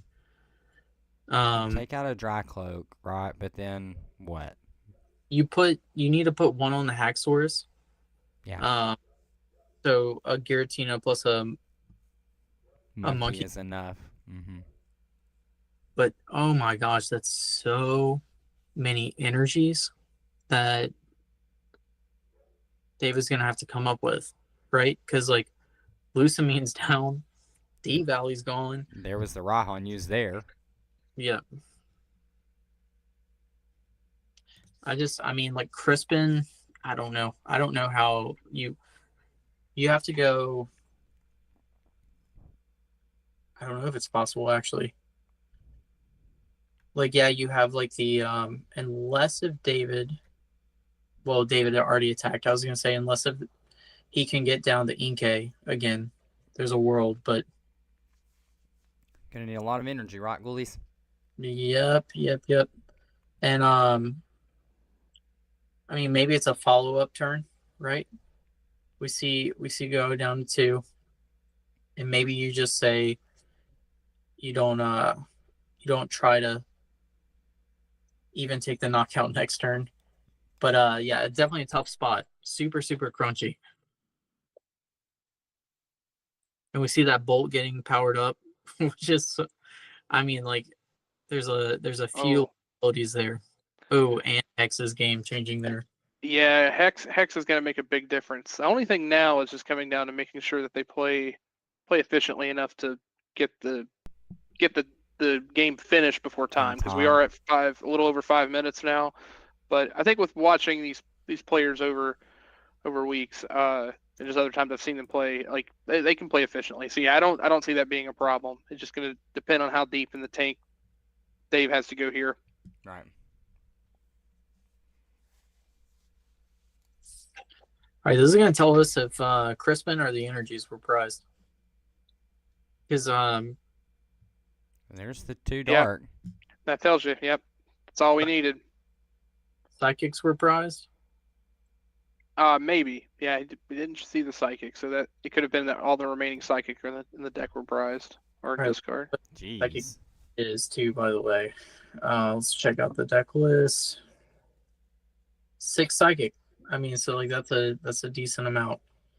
I mean, did we not see the energy attachment committed to the Blacephalon last turn? So like, that's true. Well, could have, yeah, if it may have been in hand though. I think it's the only thing is we don't know if it was for sure in hand. I got it, Lee. I got the timer. Okay, so we see Tulip.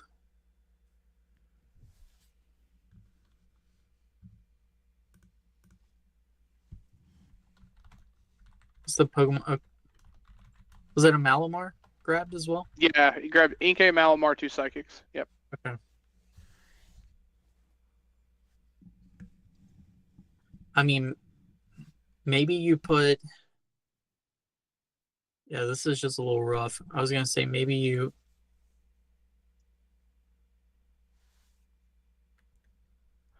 And you have no psychic to accelerate. Oh, that's so brutal. Because like even like a hit with the yeah, I mean you don't even have to hit with Gengar this turn, but like being able to move the energy onto the Giratina here to at least be ready to attack next turn would be huge. You know what?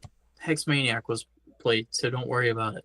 Yeah, the Hex was a problem. He did technically have the way, like instead of committing the Dark to the Monkey, there's a play there where you commit the Psychic that you get off the Tulip to the Gengar to attack. I don't know if that makes enough difference because he doesn't have another way to spread, but that could line up a situation where he could take 2 prizes. But again, I don't think that's the case, just with how much health was left on the Haxorus. Now this is Yeah, cool. This is a big play. So retreating the Haxorus out here, preserving your big swinging attacker into the active, um, is you're gonna take super strong. You're gonna take the KO anyway on. Inkay. Yeah. Yeah, I I mean, think but honestly you this is a have more. checkmate. You're see, Oh, you can go even bigger than that. I think you take the knockout on the Inkay though, because like I don't think that the energy is around. Yeah. I can be wrong. Yeah, chose to take out the Zatu knowing he had psychic in hand. But again, you can accelerate some. Uh, Yeah, because I think if you just commit the other energy, if maybe the fighting energy just wasn't there, that's something. But like if there was a fighting energy there, I would imagine. Well, also let me see. Is that a lightning attached to the Koridon? Yeah. Yeah, just from the Sadas there. Yeah. So like to Koridon. Koridon has fire and fighting. Is it a that is fighting or a lightning? That's a fighting. That's Okay. a fighting. Okay. Yeah, that's a fighting energy on the Koridon, and then 2 lightning energy, a fighting and a dark on the Raging Bolt. Okay. And it's so tough sometimes with some of the like the lighting to like tell the difference. But I think fighting and lightning are always like the hardest ones to tell, right? yeah. But I can see the symbol. It's fighting. Yeah, and the newer fighting cards are way lighter than I think they ever used to be. They are. Yeah, it makes them kind of tough to see. Yeah, I mean, so if you're David here, I mean, what are you looking? What are you looking for? An extension? Is blower gone?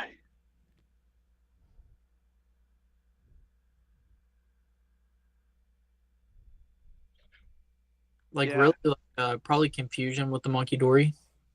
That's your only out, right? Well, even then that doesn't matter though, right? Because I think Koridon can just come up and take the KO. Like I think he's just checkmated because like the only thing would be like specifically gusting something that can't get out of the active and then monkey, right? Because if he just confuses the bolt retreats and Koridon takes the KO. Well, he has to have the energy, right? Like you, Yeah, yeah. Koridon would need the energy to attack, correct? And Oh, energy. which Koridon is this? Is this not the one that attacks? It's shred. It does 130 for 3. Yeah.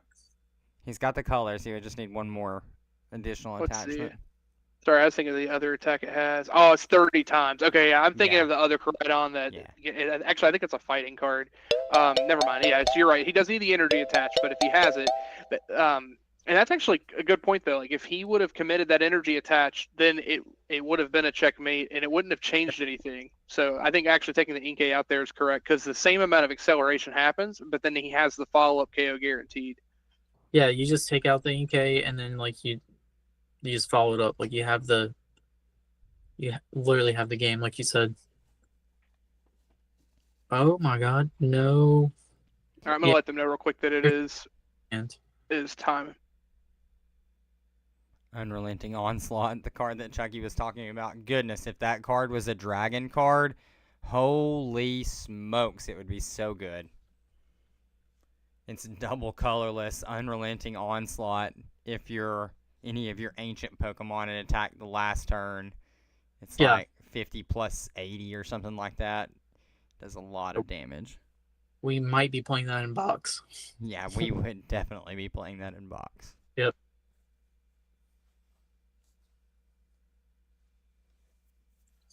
Yeah, you got to think it's playing for the tie here. Yeah. Yeah, as we see, David is able to bring up. Yeah, that's game right there. Yep, U-turn board energy into the Bolt for the clean KO. Sliggoo moving to 2-0 with his Luster Buster style dragon deck. Super cool to see, Ghoulies. Yeah, Count's done such a great time, or done a great job at just kind of thinking outside the box and finding a list that feels good, to him, and like using Pokemon that he wants to use, and I've always said that Count is such an incredible student of the game.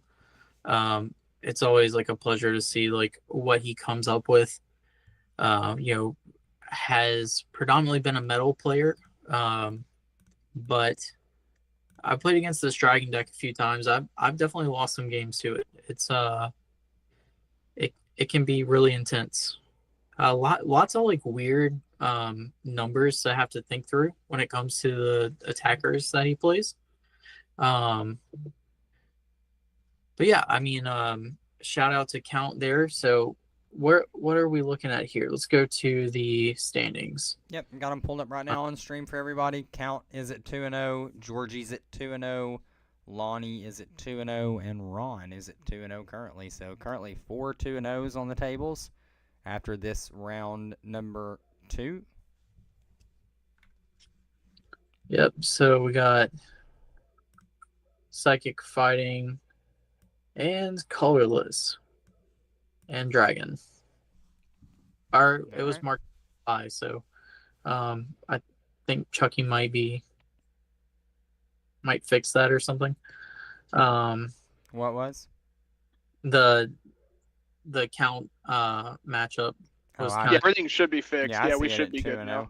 okay. I had to update it. Yeah. Yeah, everything it looks like it's good. We're gonna start in just a minute. I gave everybody 2 minutes to use restroom and whatnot. So yeah, I should be did agree, by the way, and it's still labeled tie on Limitless. Just to let you know. okay.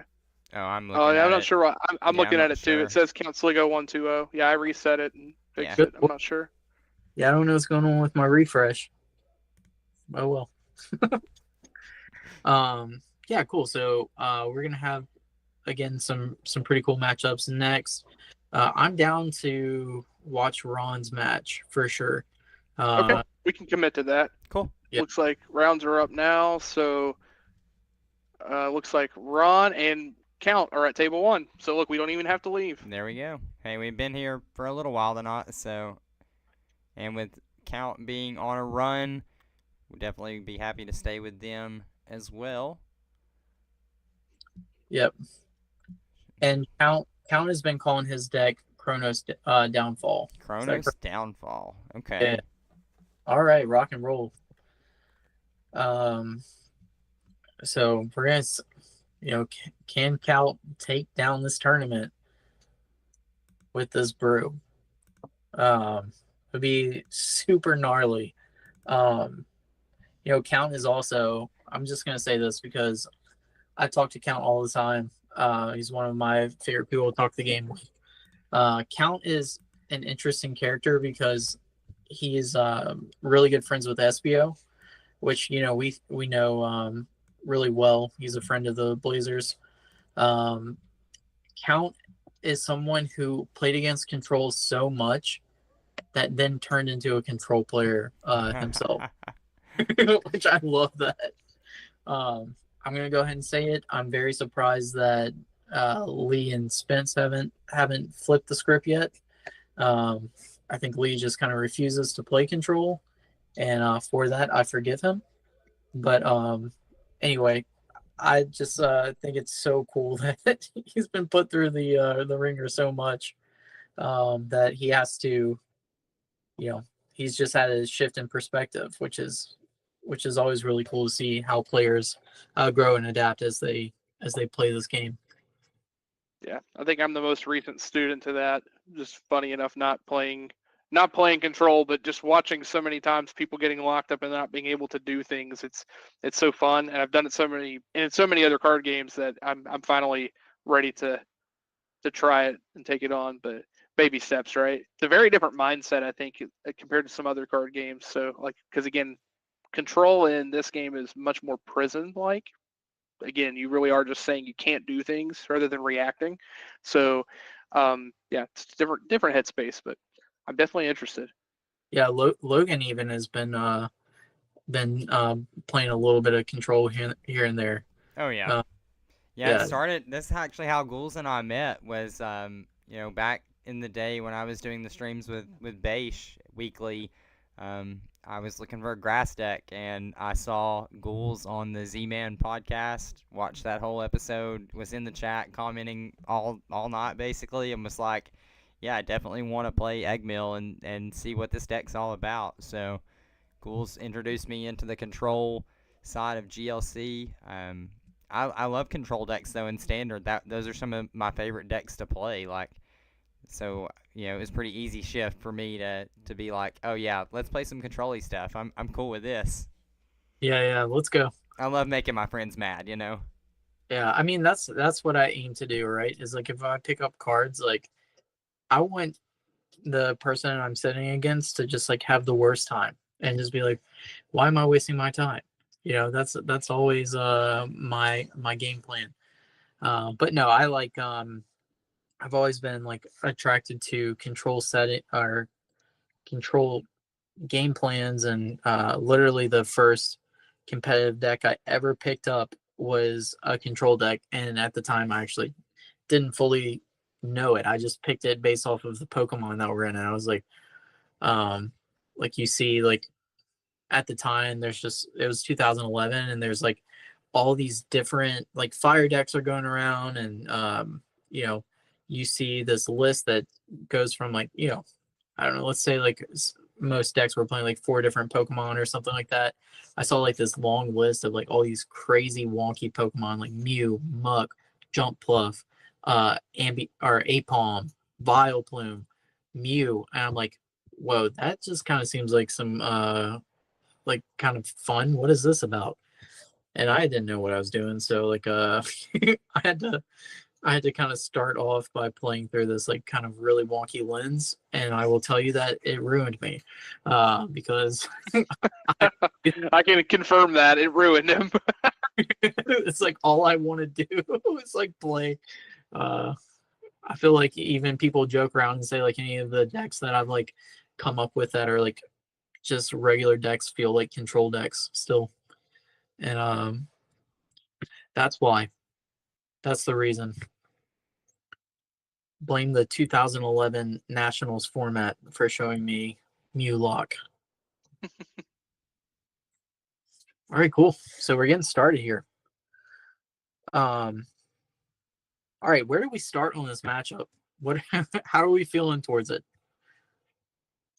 Yeah, so I think that there's certainly a lot going on for Ron as far as getting set up on the Tyranitar, because Count doesn't play a surplus of evolution Pokemon, right? He's got a lineup of a lot of basics. So if he can find a way to get the Tyranitar to stick around for a while, that can do a lot of damage. I'm not sure if he's playing a list that's solely trying to. No, it looks like he's playing Ignition Energy. So yeah, we're not just putting Tyranitar into the active. We're attacking with it, right? So, Yeah, go. Yeah, so like that, it's a huge attacker too. So if you can, it is funny enough, it is something that can one-shot the Haxorus. So there is a reality here where he's able to line up an attack on the Haxorus and then keep that T-Tar in the active. And Count may have a really hard time having a follow-up attack on that if that's the situation. But otherwise, it looks like there's a lot of spread here as well. The Glimmara is really interesting in that it can deny a prize, but can still also put on some poison damage. So very interested to see how this plays out. Yeah, being able to like skip past the like Raihan and all that like off of the poison is going to be pretty cool, especially in these like dragon decks that again require like some wonky energy acceleration. So I'm curious to see if that comes up. Also, we just kind of know from like a history, like Box can struggle big time with spread. And so not saying that Count is playing Box, but just like a more like traditional dragon style deck that doesn't have bench barrier. I could see a world where, a couple of turns of Palisand, a couple turns of Tinglu, like, I mean, your whole board is going to be wiped. But I do believe that Count is a strong enough player to play optimally around spread. And, I don't think there's any. Oh, by the way, I lied on last match. Count does play Faba, so Count could have used Faba to knock that off of the Monkey Dory. By the way, I just Hmm. now looking at his list. Um, Yeah, I And missed that that may have too. been what happened, to be mhm. honest. That could have been. It could be why we didn't see where the energy was because it was actually like lost zoned or something and just like Yep, off site. Yeah, that yep, could have been it. yep. That's probably what happened. Again, we talked about Faba in round one tonight with Lee. We see another case where like that came up huge. Hmm. Um, so maybe if you're trying to refine your deck list out there, maybe consider Faba. It's a really really versatile card, and I don't know about y'all, but Faba is a card that after playing with it, it ended up being way better than what I thought it would be in theory. So it comes up a lot. Hmm. Absolutely. Yeah, I think it's again, it comes down to like supporters have to meet a certain criteria of power level in order to be played because you are only playing them one a turn. But again, when there are situations where you can completely disrupt a game plan that buys you a turn, you can just get a KO and then take a 2 prize turn because of the card. I mean, yeah, there's a lot there. It's very relevant in this format, and I think going forward, we're not going to see the game slow down on printing powerful stadiums and tools. So I do agree. It's a very strong card. Yes, absolutely. All right, and so we see a Lusamine found off the Tatsugiri for Sliggoo, and then immediately plays Sinlin, discarding an energy, drawing 3. Gonna go ahead and bench this Necrozma with a metal energy attached to it. Going pretty nicely here for Count. Mm. Yeah, Count playing uh, the Necrozma with the Luster of Downfall attack, which of course it says it can attack unless there's 2 or fewer prize cards remaining. However, you get around that through the use of Hexmaniac or Silent Lab. So it's very powerful 2 energy 170 attack, and it discards an energy from your opponent's active if it survives. Again, very powerful card. Actually found out someone had messaged me and said that the deck's called Chronos Downfall, which is of course, uh, taking a note to this card as well as the Dialga, which Count is very fond of. He's a big Dialga believer. Yep. As we can see there on his table, right? Absolutely. Yeah, Dialga's pretty cool. Time manipulation's a cool thing, right? Yep. Yeah, there's probably the coolest Dialga card I've ever seen was like the old Dialga Palkia Legend card. And it had an attack that literally would take 2 cards off the top of your opponent's deck and put it in their prizes. And so it would add prize cards to the opponent, which is Oh, that's so it's cool. pretty crazy. Yeah, that's such a unique card. So when I came back to playing Pokemon, because I've played on and off since forever because I'm a Poke Boomer. But when I came back, the first deck I had built was the Dialga V Star deck because just taking an extra turn is insanely cool. And then I built an expanded deck that did the same thing and could turbo and win on turn 2. So yeah, that also got a lot of love for Dialga. So it's a very very cool Pokemon. Yeah, absolutely. One of the I think it probably falls into the category of one of the cooler Pokemon that always gets like unique mechanics, right? Hmm. All right, so we see Yeah. the grabbed off of the Tatsu again. That's not super great, like we saw Lusamine, uh, and like basically unusable cards, right? Right. Um, and it Exactly. looks like another tails flip on the Tyrogue. Mm-hmm. Yeah, no Yeah. damage on the board for Ron currently. Yeah. And that comes out like an important thing, right? Like in GLC, because you have to play these single counts, it's like this important balance of playing cards that have tech options as opposed to just playing consistency and draw cards, right? Because Right. there's nothing worse than having a handful of cards you can't use because they're all conditional. But at Yeah, the same time, those are all the cards that you also need later in a pinch to finish a game. So definitely for anyone out there, if they're newer to the game listening, like it's a huge aspect of this game and kind of figuring out those ratios, right? Like you need so much recovery, but you definitely need so much draw and setup too. Exactly. Yeah, I like to call them like control hands. It's like when you it's just leucamine and like a bunch of like random like recovery cards or energy denial cards. Like, and you're just like, all right, let me figure out how to navigate this. And so, Yeah. that's like, honestly, those kind of hands, I think make you better players like in the long run, like because it helps you. Okay, so we do see the Crispin, which is nuts. It's gonna help him potentially get an attack off this turn somewhere. But those kind of like situations and being able to navigate, you know, not so desirable situations is really things that help you grow as players. Hmm. It's Pokemon, right? Like you get hands, you get put in these weird situations where you're like, sorry, Doug. Yeah, no, and that's a great like perspective to have, because it's easy to think, like, I've seen so many players play this game compared to other card games and say, well, I don't like this because prizes like make it too variable and I just lose games because of this, or I can't mulligan. And admittedly, those are things that can be problems, but at the same time, that if you have the outlook of, okay, every game is a puzzle, how do I maneuver my way through the puzzle? And if you use that mindset, like you said, it'll make you a better player, because you can find situations where you think you're just dead in a game and just find a way to win, right? Sure. Yeah, and right here, like we're seeing like a pretty like prime example of just what we're talking about, like dead hands. How are they navigating it? And you actually see the Dialga like come up, right? Like we always talk about like that attack kind of being mid. But like in these scenarios, we're seeing like where it can be useful. Getting those two cards, like he's gonna be able to see both of those cards next turn off of the draw and then the Dracloak. Or even he could promote a Tatsugiri and like go straight into it and still, if he's looking for a supporter or something, which might be, a thing. I could see him grabbing Guzma Hala to be able to get like the lab and the energy and the retreat tool. Yeah, absolutely. Um, I think it all depends on what he expected uh, Ron to do here in response. I Ron's mean, there's got a nothing, possibility. guys. This is not good.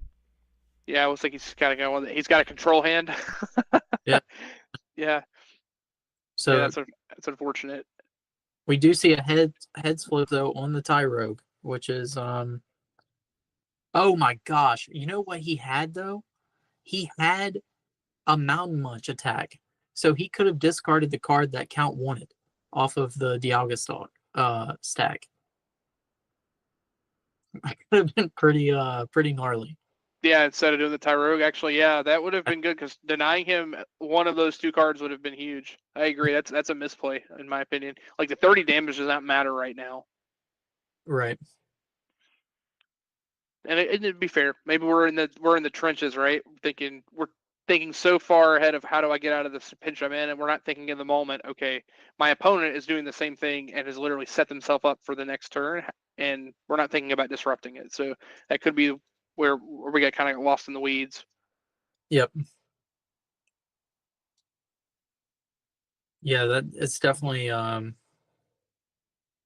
of those tricky situations where you have to be able to look at your board and look at your opponent and just like see every single element that like is available to you, right? Mm-hmm. Um, I will 100% attack with Salzbug and Eggmill, like if I have to, or like there's certain turns, like specifically say I need to fish out like one thing, and then I might use the attack on a basic, like say like Venonat that lets me look at the top 7 cards in my deck and put a card in hand, to like set myself up long game. And so like thinking about every little attack, and that goes into deck building too, right? So like every little attack that you have an option to is valuable, and it will come up at some point. Yeah, absolutely. Yeah, see the color's tenacity to grab the lab plus psychic, so it looks like we're trying to set up a luster attack here. I wonder if, yeah, so it looks like we're just okay. So we don't have the attack this turn, but we're gonna just time manipulate. Yeah, let's see if he gets the Mountain Munch. Yeah, the Mountain Munch, man, underrated attack. Like, And in this situation, it's like almost like a counterplay to it, right? Like that's exactly what, like if you count and you see that, you're almost putting the card that you actually want second, right? Because like if you're thinking in that leveling, you could be like, okay, well maybe they take the attack this time, and I just put a useless card on top, so they throw it away, and then I'll draw cloak, or I'll get the card I want, right? I don't know if that level of thinking is going to come given that he went for the Tyrogue the last turn, but like that's something I would be thinking about. But then again, I play my best Pokemon when I'm watching someone else play from this point of view. You So guys have you guys have no idea though how many times I've stacked a dead card thinking that my opponent was gonna mill that card, and then only to draw that card next turn and be like, well, okay, got that wrong. right. Yeah, that's like relying on your opponent to play optimally, and sometimes that bites you in the tail. I've definitely done that before. I'm not gonna lie, I have gotten spent a good bit with like milling his card that I think we were playing like his like It's luster buff you. deck. Yeah, it's you who does it. I was Yeah. thinking, where has that happened to me before? Of course. Oh, the control player doing control things? No way. Yeah, he definitely did Dialga attack, and I definitely dropped Bellaba and Bryson Man and got both copies. What he was trying to do, and he's like, oh wait, I realized I couldn't do that, and that was game at that point. I mean, I had complete control. It's just kind of funny. Yeah, this is looking really rough for Ron. So now we have this massive 170 that attacks for 170, just staring him down, and Tyro can't even flip now with a bratty kick like this. This is looking rough. Yep, we need some kind of supporter here.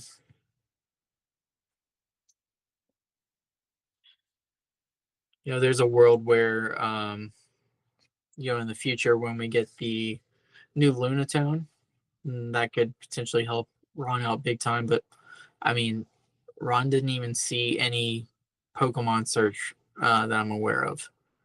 So No, I don't think so either so far, Ghoulies. It's been pretty Yeah. dry. It's been like draw, attach, play one card from hand, bratty kick. Yeah, we got a teammates here, and I mean if you're gonna have a card to get you back in the game, this is the card, right? Any two cards in your deck that you can set up, but I don't know if it's. I think it's too late, but we might see a breath of life here. Ron is opting to play Pokemon Communication, by the way. Like I love that. Only 11 Pokemon, so like I think mathematically it's not maybe the best choice, but that is also a pretty underutilized card. I always really enjoy seeing people like start kind of thinking outside the box with that. Yeah, definitely a really strong card when you're playing a deck where you don't always want the Pokemon that you're playing. Like so many decks play a core where you're always just setting up the same ones, but when you're playing a deck that's almost toolbox like, where each card has their purpose in different matchups, a card like Communication comes up a lot, right? So yeah, I agree, it's an underutilized card for sure.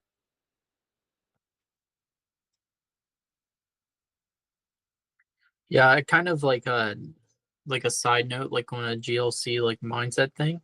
One of the things I had to work on is like retraining my brain for like how I saw Pokemon search.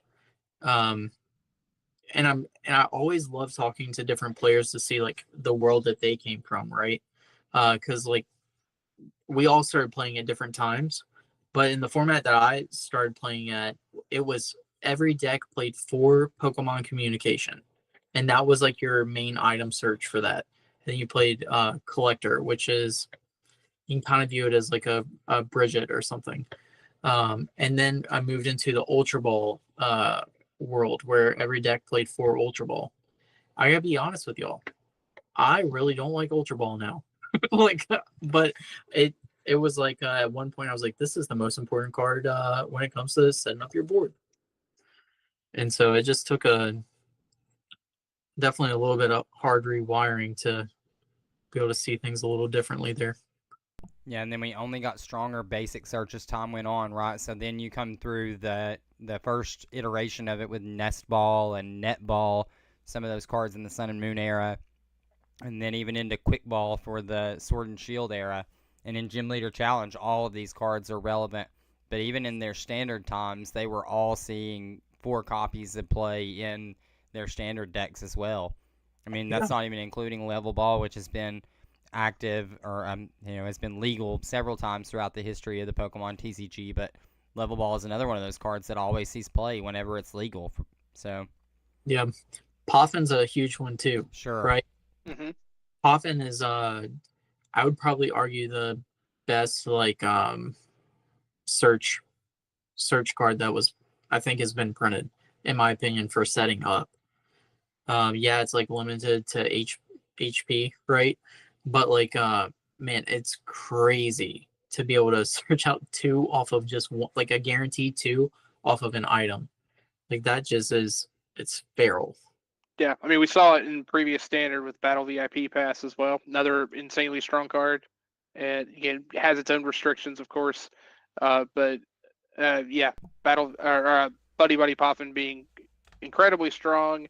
I could see a situation where, like in other formats, the power creep is real, right? So like eventually that card kind of stales out for that reason, but then they probably just print another card that does the same effect. So. Yeah. And of course, Quick Ball. I know you mentioned the Ultra Ball thing. I'd come back, and the deck that was like basically a menace was Mew EX. So I remember seeing like all of the Quick Ball and Ultra Ball, and it's like, oh man, you don't mind to discard everything because you're just going to draw all this back with the Genesect. Yeah. The UV Max. Yeah, disgusting deck. Absolutely, was just shredding through everything, and like was one of those decks where like a player who doesn't understand the game very well couldn't win with it, but a good player would just beat everything off the table, right? Mm-hmm. Sure. Yeah. Speaking of disgusting, Count's turn last turn was absolutely feral. I don't know if, It was. Yeah. yeah. So let's kind of like talk about that for a second. So, Ron came up and bopped everything for 30 to start setting up math. And then Count just like basically clears off all of the liabilities with his own parallel, which was just like a very, very smart play. Went wide, found better attackers, and then just started getting ahead with Sadas, which is he went from having 1 attacker ready to like 3 essentially ready to go. Mm-hmm. So that was really, really cool. I saw Chucky discussing the uses of Parallel City with somebody in the chat last night over on Andrew's stream. And that's the exact use case that we mentioned to the person out there. Yeah, sometimes you need to. Yeah, it's a great counter to spread, and again, I know when we were discussing it, it's against certain types. Like it does come up, the damage reduction comes up a lot more than you think. I think a lot like the thing that we were discussing last night was against water. They're like, oh, it's not that great. It's like, yeah, okay, yes, whale has no cap, whatever. But turning off Intellion so that it doesn't snipe at all is huge, right? Yeah, the card is really strong. Yeah, and then even on the flip side, being able to minimize your own damage is really important too. Like that's something. Yo, Ron is stabilizing, guys. I love it. I love to see this turn. So off of Alana's aid, it procs Ting Lu back into the active with Blood Moon with 2 energies attached. So all that damage that was mitigated now getting put back into play, and then Blood Moon now loaded to start taking some massive KOs coming down the stretch. Yeah, the Dracloak I think is about to get KO'd. Yeah, and like you said, like everything at this point is just if Ron can reoccur the Blood Moon over and over and over again, then he's gonna be cooking. And like just looking at Ron's list, there's Clara, which again is like almost if you need 1 more energy attachment, but it kind of feels like a guarantee. Blood Moon, and so is Lana's aid. So that's like really, really strong there. And even though Count plays stadiums, like Silent Lab, which can shut that off, and Lusamine, Ron is also playing a lot of stadiums himself. It looks like 5 total. So you would have to imagine between that and blower, there should be no issue in being able to spam the blood moon. Oh yeah, I mean, Silent Lab's already out of play for Sliggoo. So we know he has access to Lusamine, but both of the first two Ting Lu attacks for Ron have been fueled by Sliggoo's Stadium. Yep. So Ron has that's tons the real of bumps strength. still. That's the real strength from Ting Lu. Is like the spread attack in itself is powerful, but just removing these oppressive stadiums that decks rely on is so powerful. Like you play so many for yourself just to make sure the attack is effective, but when you're also removing their stadium, it's just much more backbreaking.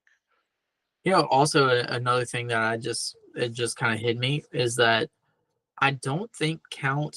I'm checking his list real quick. I don't think Count has a super easy way to deal with the Knock blood out moon. a blood moon. Yep, I was wondering that. Yeah. So let's see. I'm pulling up real quick. Damage mods. Okay, Muscle Band and Fury Belt. So Fury Belt is about to be gone. And Muscle Band's at hand, unless the hands have been disrupted. I don't think any hand shuffle has been played. He took Muscle Band from prizes. So Muscle Band is in hand. It just depends on how he uses it. Yep. So that will allow the Koraidon to take a knockout on the Blood Moon. Yep. And looking at Ron's list as well. Does not look like there are any HP tools. So the blood moon will get knocked out for sure. Past the first one, but it's going to be tough moving forward after that muscle band goes down. But we do see the use of the blower there. What do you think on that, Ghoulies? You like that play? I mean, if you're intending to attack with the Blood Moon, don't you just leave that there? Plenty of damage on board to take this knockout, even through a Fighting Fury belt. Yeah, I imagine that it makes sense to hold it. But maybe there's a world where Ron really feels the pressure of drawing And an energy. And like literally it's like, hey, I've got to burn every card I can to draw this. Because I don't think Ron's playing that many energies. Yeah, it's only 8. So there is a world where that's where he could whiff. And you would imagine that he would play it down as soon as he saw it. Right. Seeker Also, doesn't do it. Stadium Nav could get back Training Court if that's there. But I don't know. I thought I saw a Stadium Nav off of it. I think it was just a VS Seeker was the grab, but Right. there may have been a Stadium Nav there to be selected. Yeah, like the worst case scenario here is you Bratty kick and knock out the Dracloak. I mean, that's maybe not the worst thing to be in, and if you can follow that up with like a Iono or something like that. Yeah. Let's see. Stadium Nav, we all know, is one of Chucky's favorite cards in the game. Flip 2 coins. Yeah, just another way to fail a timer ball. Just it's just a different clothing. So Training Court was in hand. Oh, okay. I see where he's going now. Okay. Yeah. So I like this, boys. Yep. Yeah, this is pretty good. Because he knows he has the muscle band, so it's like he doesn't want to just immediately get this Blood Moon responded to without having some way to recur it, I wouldn't think.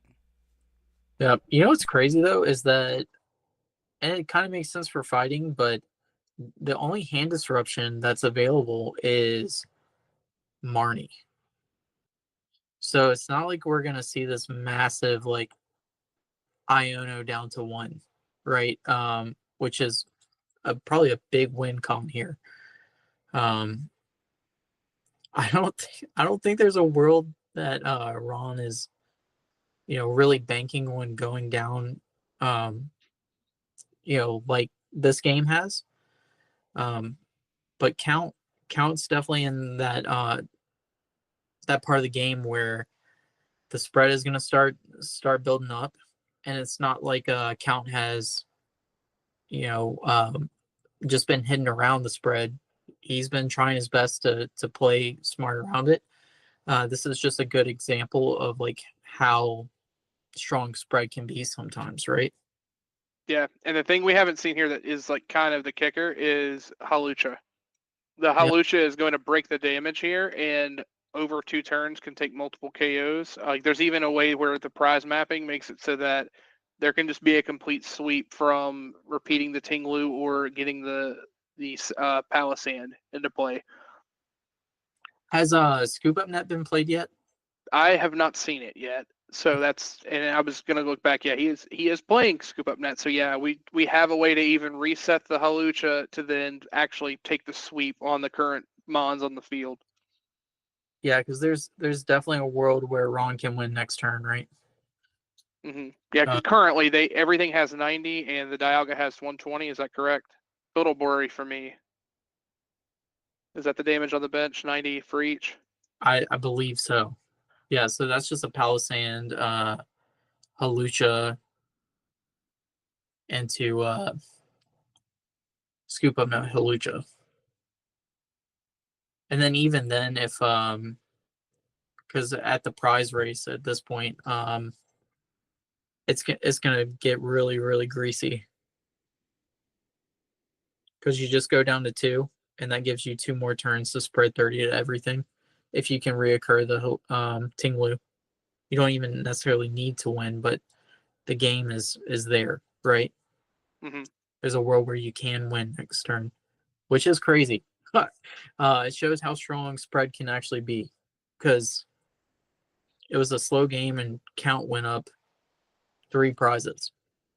Yeah, and those watching, like if you're not as familiar with the format, it's like why is this not the deck that just like takes things by storm, or why are there no other spread decks that do that? And it's because 3 of at least 2 of the strongest colors in the format or types in the format, as well as 2 others have access to bench barrier, and that can be a real struggle for the deck to recur and loop ways to deal with bench barrier. So fortunate for Ron, Dragon does not have access to that, so that's not something he has to worry about. Yeah, Ron has Versus Seeker for Lonazade again if he wants it. Like the Ting Lu play is here if they have a stadium in hand, as we mentioned, like the course of the next couple of turns. well, Teammates is in the discard Sure, piles. absolutely. Yeah, you can just swing with the Sandcastle. Yep, there we go. Yeah. Whoa. Yeah. And I think that's it. Yeah, you get Sandcastle energy, right? If you don't have the energy already to attack. Sure. Or you get Sandcastle Halucha, and that takes 2 KOs here. Right. Yeah, I'd like to see 2. I'm like you, Chucky. I think that if you take a double knockout here, you really put so much pressure on your opponent to even develop another Pokemon. I mean, it's getting to that point anyway, though, to be honest. Mm-hmm. Well, and Count is thinking about that because Count took the basic, right? Took the Axu in order to make sure that they have something to play next turn. But all that is needed here, we need 4 cards and the game is over, right? We need Energy, we need Palisand, we need Halucha, and Scoop Up Net, and the game literally ends out of nowhere. Yep. Like this is an You get 2 RKO. of them right there. My wrestling fans out there, I love RKOs and card games. Uh-oh. Winning out of nowhere. We're seeing it. Is this it? Let's see. Is he going to play the Scoop Up Net? You're going to see me pop off if he plays a Scoop Up Net.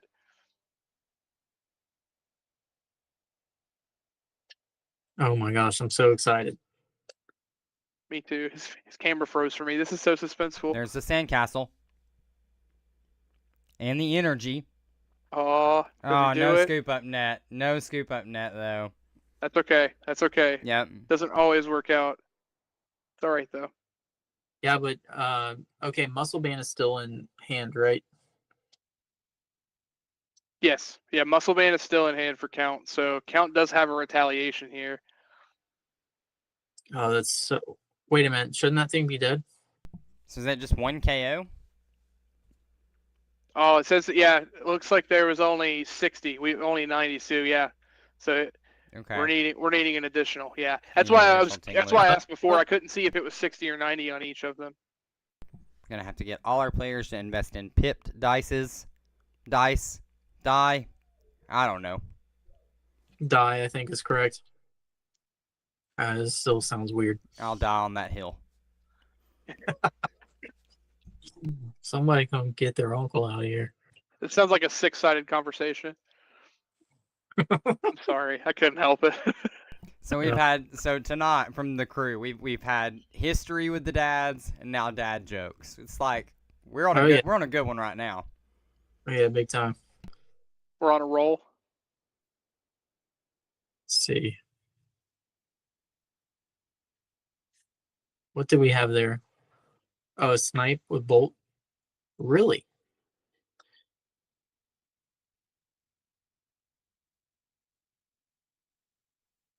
All right, so the Dialga is fresh. I don't know. This is still like a really, really. I know that Count only has one prize card left, but this is super, super crunch time, right? If he had the gust, if he had a way to gust the Dialga, that would be the situation, right? He can gust, take the hit with the Palisand. If he has no way to get the Dialga out, then he can just win the game, right? Because he'll clear the two attackers. Yep. And let's see. It looks like Ron is for sure playing Guzma, and no boss. I don't think we've seen Guzma yet, right? No, we haven't. I don't even think we've seen Floatstone or Air Balloon either. So we're getting pretty deep into the round. I do want to give you guys some updates on some of the other tables that we have going on. So Lee and Spence both have won their round 3 matchups, both of them advancing to 2-1 after a slow start. Both of them kind of back in the mix now. I don't see any result to the other 2-0 table, so that one's going to a conclusion here, hopefully. And then in this game, we're definitely seeing, we've mentioned a crunchy matchup and a crunchy game position from right here. And we see a Marnie being played by Ron to disrupt the hand. Yep, exactly. All right, so the bolt will get knocked out this turn, right? Are we up to date on the math here? Yeah, should be. Because Okay. there would have been the it's lacking 30 damage from a KO. Exactly. Yeah, it's got 30 HP remaining. And Yeah. really unfortunate too, because to find a way to bounce the Hawlucha, then you have the way to take the KO on the Koraidon as well and potentially have a turn without a KO. Oh, that's huge. Holy cow. That's huge. That is big, yes. Okay, Faba is still live, I think. So why is that huge, Ghoulies? Walk the crowd through. All right, so what that means, he just attached it, I believe it's called Stone Energy. Yep. Yeah, Stone Fighting Energy. Yep. Yeah. So what that does is that increases the Pokemon's HP by 20, I believe, or it does kind of. I think it just reduces. I think it reduces damage by 20 specifically. Yeah. All right, I'm pulling it up right here. Okay, so it's it takes 20 less. Now, hold on. The question though that gets even greasier here is that's a shred attack. So I don't think is actually that doesn't matter, right? Because it should shred through that. Yeah, I think so. I think you're right. Yeah, and we should see Muscle Band KO. Yeah, Muscle Band off the Raihan. Raihan guarantees it, so we won't even have to answer that question. But for those of you wondering at home, I do believe Shred would go through that energy cleanly. Well, it has to, right? Because it's one. And then any effects, yes, it would go through. Yes. Yep. So, yeah, that was. I mean, if it was any other Pokemon besides Koraidon there, I mean, it would have. No. Would have somewhat. Oh my God! He had the scoop up net. He didn't do it. What? What? Yeah, he asked him if he could have powered up the Dialga, and he said no. And he's like, "Well, I had the scoop up net for the Hawlucha." He was saving it. Oh my God! What a punt! Oh my goodness! Oh my God! Oh man! Holy cow!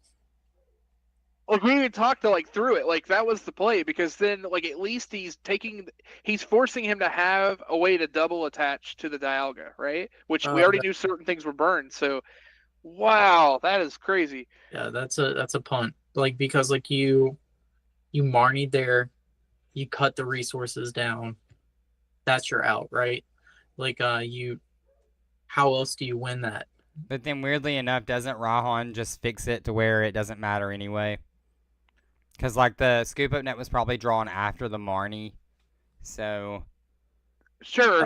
So that's what like the Marnie would fix it, right? So I think that's where it would matter. But okay, hear me out. So well, he has to take never mind. He has to take yeah. the two attacks with the sand pot, exactly. so it does 160 cleanly. Yeah. Yeah, and this is you're where thinking like back a turn where if they would have had the scoop up net the turn prior and done, they would have taken the game essentially. But being that one turn late and then having to Marnie and then Marnieing into the scoop up net makes it a little bit less relevant. But like you said, definitely could have still dropped it and taken the double KO, forced the Dialga to have taken the last. I mean, yeah, you just forced the situation of you have to have the answer here, right? Yeah. So yeah, it's still interesting. Yeah, well, that was a very very great game though. It was super wonky from the start. Not the ideal start that either player wanted, right?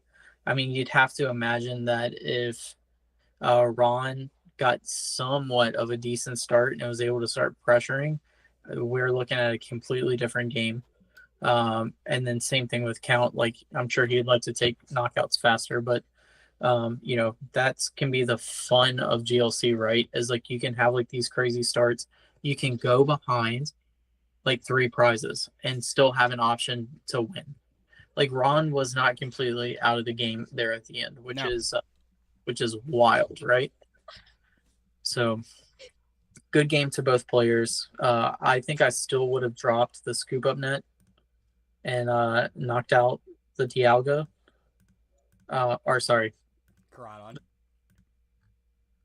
But I understand the counter argument. Yeah, and it looks like Lonnie took the match against George, so it looks like we're seeing Psychic versus Dragon in our final, and the winner will be getting our first badge. So, yeah, kind of exciting there to see that we're going to have someone earning that first badge and one step closer through our series. Want to tell the folks at home what they're playing for, Chucky? Yeah, actually, I mean, kind of seeing how things went tonight, like we'll kind of take a moment to, take my hat off for the boys. The Blazers had a rough night. It happens to everybody, but I still believe, like pound for pound, our collective team are collectively the best GLC players in the world. And I'm someone who I don't like to just say stuff for no reason. We have several champions. We have the credentials to prove it. The decks that you see everyone make like deck lists about or post about and videos about, these are decks that they created. Like these come from the team. And I think that with the power that we play behind consistently, I don't think anyone can take us. And I'll put my money where my mouth is. So if you're watching, I have $2,000 right here that says you can't beat us. And here's the deal. We're going to have a series of championships. We're going to play through leagues for an entire season. We're going to play async leagues. We're going to have some other tournaments that are going to allow you to qualify. And at the very end of our season, we're going to have an invitational tournament for those players that qualify. The winner of that tournament will have a chance to climb the mountain and take on what we would call the Elite Four and our champion. And if you could take us down, this is yours.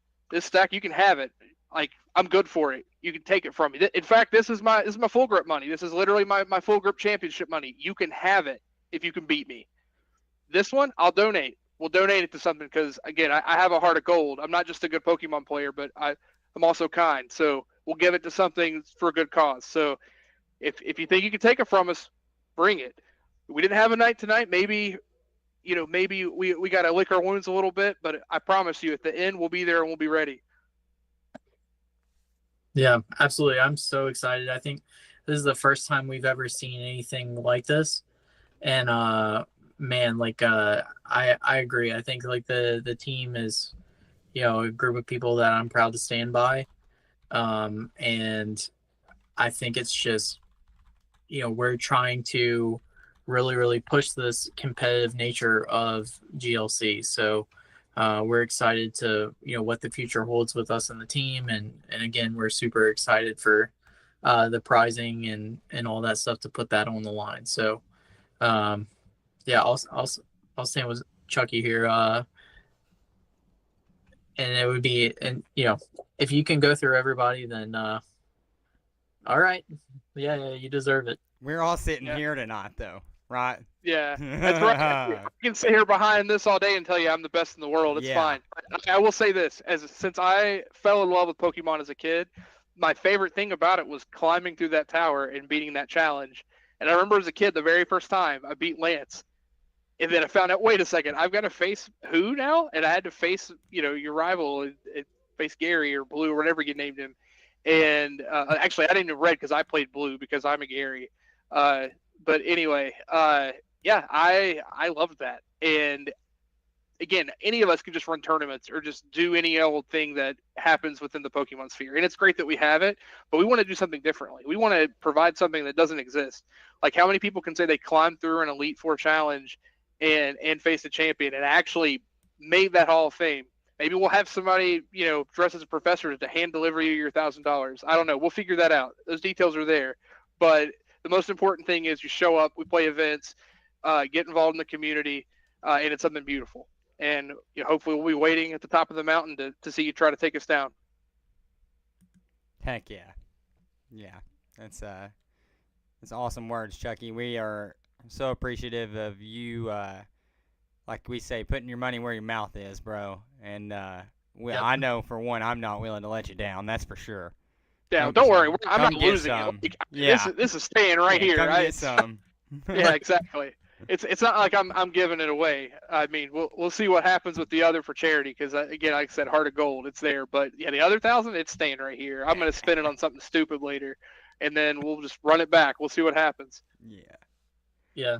All right. Well, matchups are up. I've got table 1 pulled up. We've got Lonnie. We've got Sligoo. We got it beautiful on the layout. The stage is all set for a wonderful first championship match for the Turboblaze Trials. What I think we'll do is we'll go back and we'll throw whoever wins signature card on the thumbnail later. That way they can come back to it and be like, hey, that was my night, you know? Yeah. And not gonna lie, I'm kind of rooting for Count here. We've kind of followed him all night now, and I like seeing the new Avengers Dragon style take it down would be pretty sick. Yeah. I think this matchup's going to be pretty wild.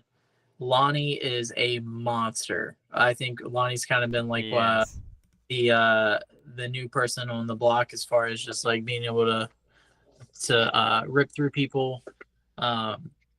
I've gotten the chance to play against Lonnie once, and Lonnie definitely ran me over. So it was a colorless match versus it was like one of the async tournaments, and I was playing Harambe against the deck that Lonnie's playing tonight.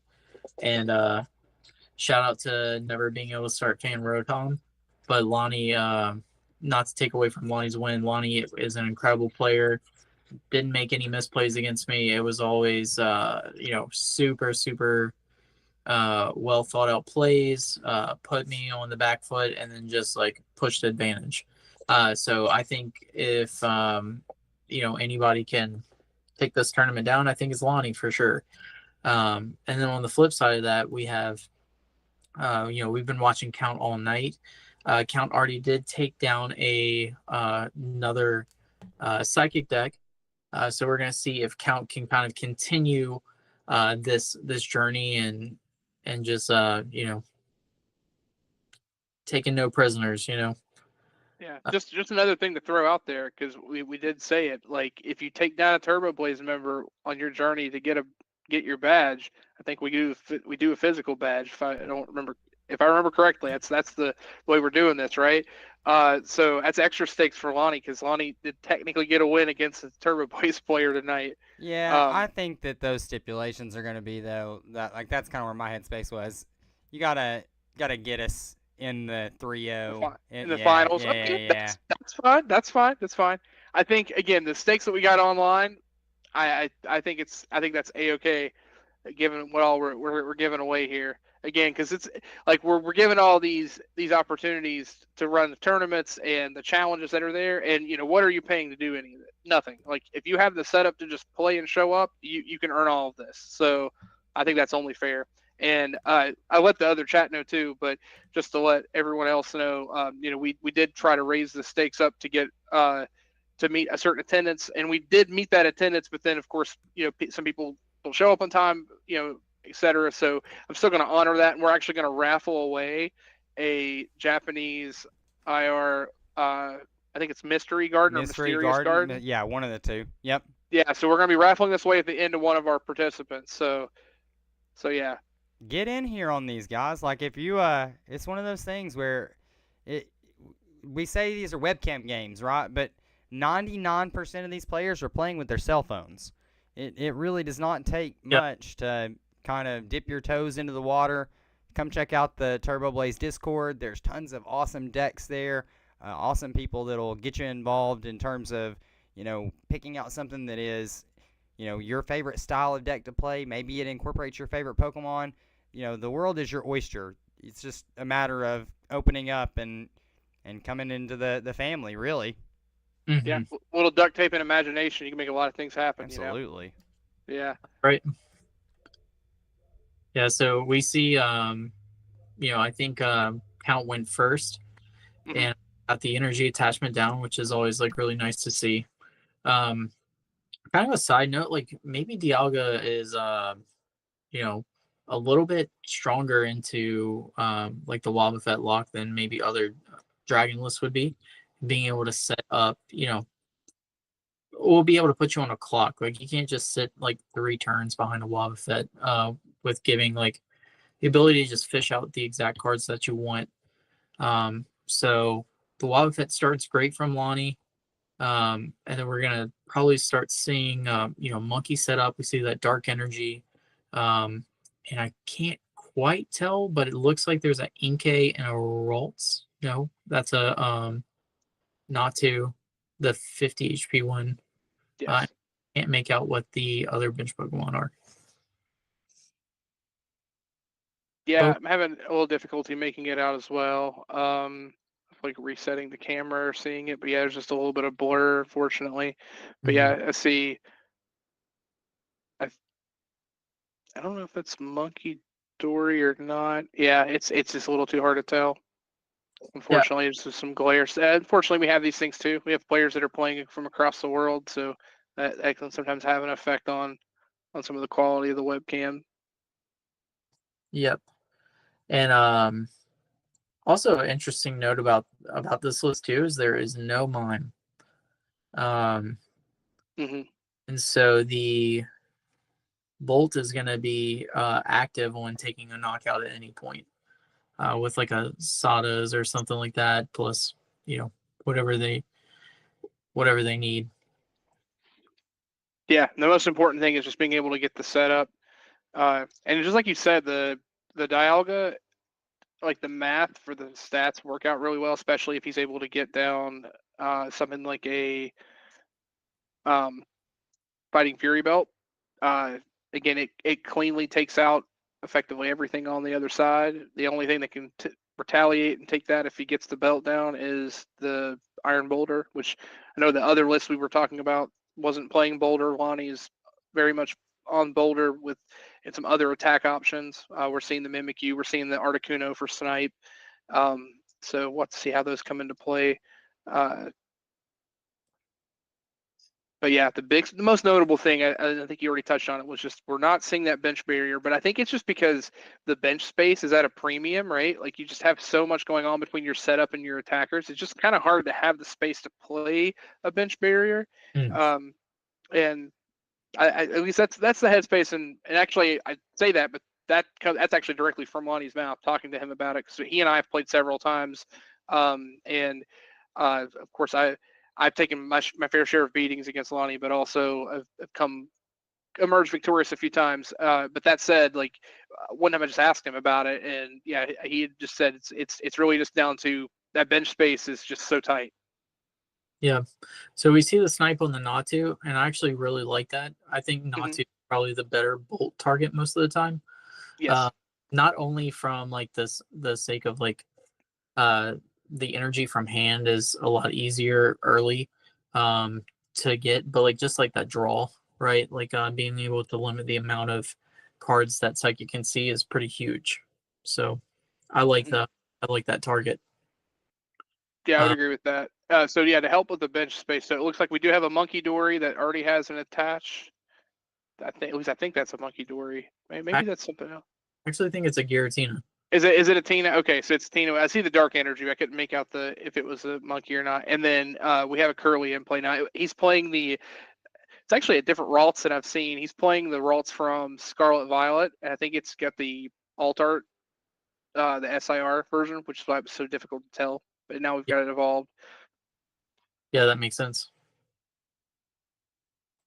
But 70 HP nonetheless. Yes, and very important too, because otherwise I think Ralts would have been the target there if it wasn't for that. But I definitely agree. Taking Natu out takes away card draw, which is very important for this deck to churn through its engine. Holy cow. Okay, so just a counter attack, that is not good for Lonnie. Like just okay. So right here, I feel like Count can really start getting ahead with some energy attachments. I'd kind of like to see him attached to like maybe Koraidon. Because if he gets an attachment to Koraidon, then that makes Sada or Crispin like live as a way to kind of like spread the attackers up. But anyway, I mean, we're gonna see another snipe, and I would imagine, you know what? Actually, he might be able to get ahead by knocking out the Curlia. I don't think that. I don't know. What do you think, Tucky? Who do you target Yeah. here? I think it depends on what he's grabbing. Yeah, I think especially now getting the Goose Hollow. I think the hit is the Curlia. Like you just put Lonnie so far behind on his setup that even if he returns a KO here, he's still got to retreat the Wob. He puts the Tina into play. Okay. He just falls so far behind. And this is what we talked about before in the last matchup. You have to step on the gas to put Psychic in this weird tilt where they're losing their support mons. And again, this comes back to the fact that Mime would take care of all of this, right? Like none of this would be happening if you didn't have that bench barrier. Yeah, that and the I can't stress enough that Fighting Fury belt is massive. So Lonnie's gonna find a field blower to be able to even deal with it with Giratina. I mean, taking out that draw is going to be huge. Have no clue what's in Lonnie's hand right now. But I mean, you could see like again, just getting the Malamar in play and Psychic Recharging is not going to be enough. Like you have to get Blower too. And then even if after that happens, like I said, there's a few things that Count has access to that he can still follow up, and I think that's going to put Lonnie behind big time. So I would like to see some kind of recovery from Lonnie this turn to like start getting things going, and then also just being able to swing.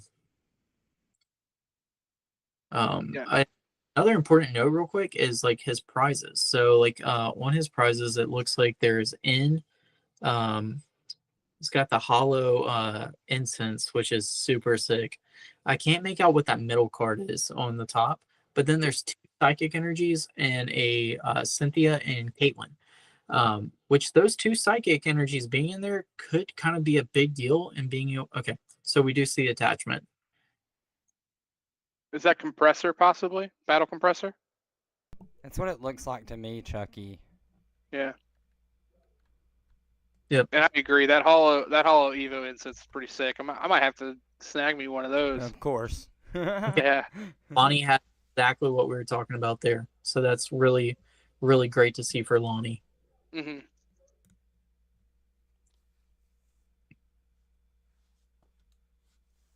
But if we get a return KO, like again, if we see like a Crispin or Raihan, then I'm not gonna lie, that's like a pretty brutal, pretty well. It can't be a Raihan.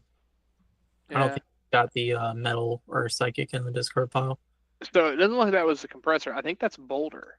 I just got a better view of it, But that and yeah, I think it's Iron Bolt. Yeah, it's definitely Boulder now. Yeah. So that's actually a big problem because that's one of the key cards he needs in order to potentially deal with some of these heavy hitters. Yeah, and Z-Man mentioned no boulder earlier in the chat. I wasn't sure if he, was wondering if it was like not being played or what the case was, but maybe he noticed that it was in the prize cards and that was the case. Yeah. Yeah. Yeah, these pixels are not our friend. Yeah. And Count's hand is like quite large right now, so I'm curious if he's gonna be able to piece something together. We saw the Marnie off of the Tatsugiri checking hand count, so that makes me believe he might be playing Marnie this turn. Goose Hala. What are y'all grabbing off of Goose Hala here? Let's see, do we have? Let's see. What he's already played. He's already played Mountain, right? So Mountain is down. I mean, Lab doesn't really do anything right now, so I don't think you want to burn that. Let's see what his other stadiums are. Parallel could be pretty rough. And then of course, he has Lost City. So you could city the Giratina if you have a way to attack it. But I think that's the thing is if he has DDE, then no, he doesn't have DDE anymore, right? DDE's down from the Bolt, so okay, so it looks like you maybe getting Lab for the fodder, like. Well, I take that back. So I guess this is the mindset too, and I keep forgetting this. Like, Lab plays a different role in his deck, right? Like, it's not just suppression, but Lab enables an attacker on his end in Ultra Necrozma. So I think actually Lab is pretty strong here because it gives him an out to potentially get that in play later, and then I don't know Crispin and just directly have an attack route. So I don't mind Lab. Yeah, we get the Energize here, saying that Lonnie has to find an answer fast.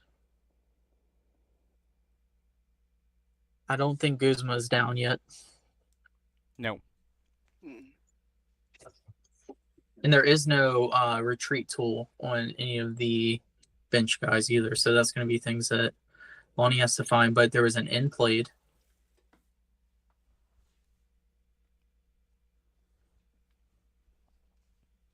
Yep, so we see the hand disruption come through now. Which honestly, I think Count doesn't mind that. Like, I don't think his hand was that great.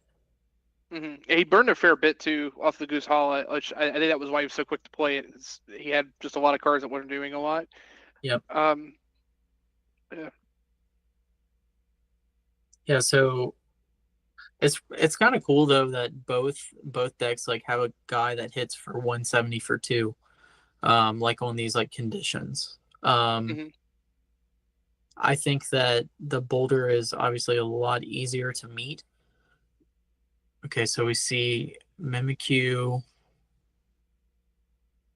maybe a U-turn board on the Mimikyu. Mm-hmm. Yeah, no attachment. But that Mimikyu is a threat to that Dialga for sure. I'm not gonna lie, I don't know if it's possible at all.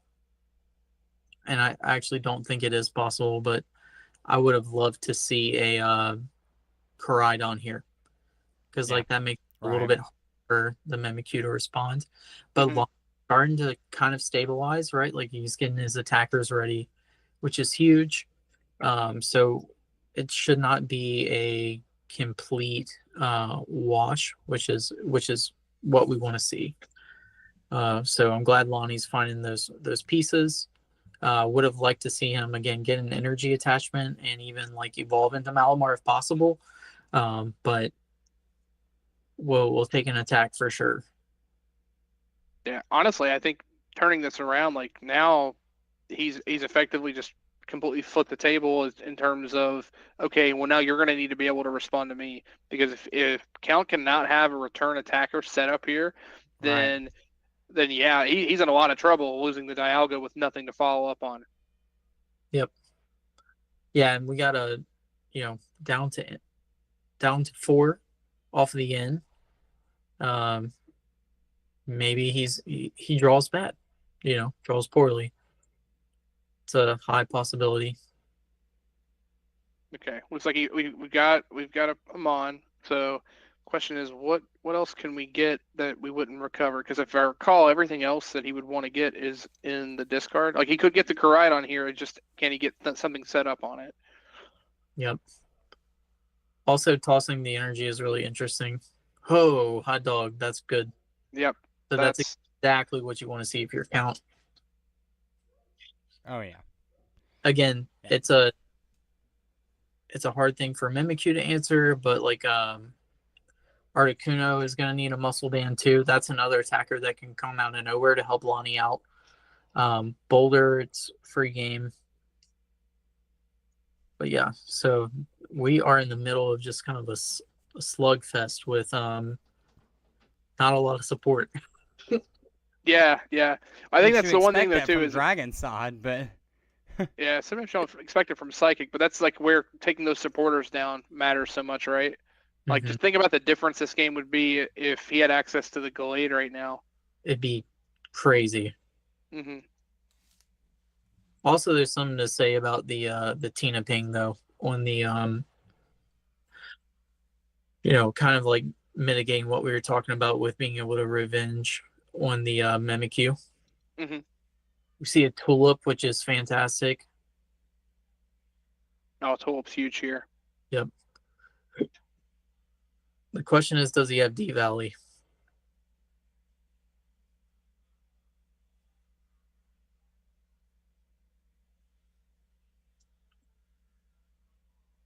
Oh, let's see it. Nope. Okay. Okay. That's okay though. Like he's still in a spot where he can make that comeback, but like Yeah, it. but real talk though. I'm sorry, I didn't mean to cut you off. Oh no, But good. there is there's a world where he did not reoccur Tina, right? exactly. Yeah. And so now you're gonna be in this state where Koraidon can get pushed and shred now, and then the Yep. Tina ping will not matter. Yep. Yep. Agreed. Makes That's it it. more difficult. Exactly. I would have loved to see Lonnie reoccur that. Yep. I knew right where you were going with that. Ghoulies almost Yep. could like read it from before you even said it. It was just, it was on my sleeve. So you could Crispin back, right? Oh, he might be like valuing the Goose Hall or something too, because Parallel also gets really good here now that he's reset, right? But it looks like he's valuing getting the energy. What did he toss off of the Sinlin? I think is that Uh, Haxorus. Yeah, it's Haxorus. Yeah, he discarded Haxorus. It's custom. Yeah. I got done a lot of squinting. Oh, I know. Just like, what's that card? got the Haxorus is a whole nother thing that you have to play around. Right. The question I have is, does he play? Yeah, he There's plays that Candy. Parallel. Okay. Right there. Oh my gosh. Yeah, That's Parallel's huge because now the Tina, like again, it just further punishes the Tina, right? Mhm. Yeah. I think the best thing that he can do now, you know what? How much damage does that Wobbuffet have on it? 40. Okay, so you can't come in with the First with the attack. Yeah. Yeah, no, you got to hit it. He's got to get another energy on. But if he has the energy, because right, we're in the turn. He hasn't attached for turn yet. yeah. Right. Well, we have it. Yeah, if he has it, yeah, I like bringing I- it up and still shredding, right? Yep. Yep. There we All go. right, chooses it. Let's see if he identifies it. No. No. Nope. Oh, well, that's brutal. It's a small, again, small details, right? Where you now have given Lonnie the out to ping plus retaliate with Mimikyu turn after turn. Yeah. I mean, that would have been, unless if he, I mean, let's see what he plays here. I mean, Sure. but man, I think that legitimately could be one of those micro decisions like Andrew was talking about on his stream yesterday. Like that Mhm. could be game changing. No, absolutely. That is definitely a situation that if things from here go perfectly for everyone, like on both sides, that could be something that makes or breaks the game for sure. Mm-hmm. Yeah, but going 2 to 4 is like kind of wild. And the main route that yep, there's the ping. Wait, no, Yeah, put it on the. That's did he boulder? interesting. Is that boulder? Is what I'm asking? No, boulder's No, in the Boulder's prize. still in the No, prizes. boulders and prizes. So I'm not sure why he did not ping the Koraidon. Like there's a different plan for the Koraidon. Maybe so. What I was gonna say is his literally way to victory at this point is just taking monkey prizes. But the issue with taking monkey prizes is that you you need the damage on board. Mm-hmm. Okay, there's the D Valley to clear up the parallel. And is there enough time for you to take that many knockouts with monkey? You know, Yeah. and not seeing the tool. Obviously he wouldn't play down just for the sake of it, but well, what am I saying? That the thing has a U-turn board on it anyway, and blower's gone, so that 100% would have been not killable.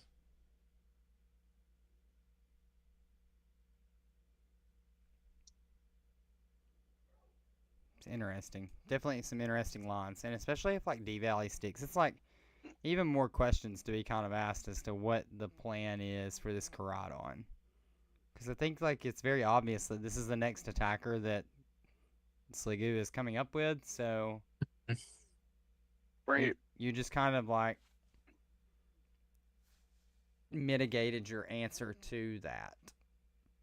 Yeah, which I think his let's see, belt's down. I don't think muscle band is down though, right? So like that maybe that's the line that we're looking at. I guess I was thinking along the lines of if Boulder is put in a situation where it's used to try to take these final attacks, the Koraidon can't take the KO on the Boulder without damage mods, right? Right.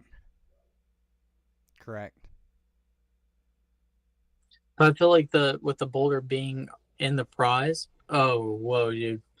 Okay, that's big. Well, that's a big Yeah, that's a big supporter. that Hex Maniac is going to probably end the game. Honestly, I mean, I don't see what.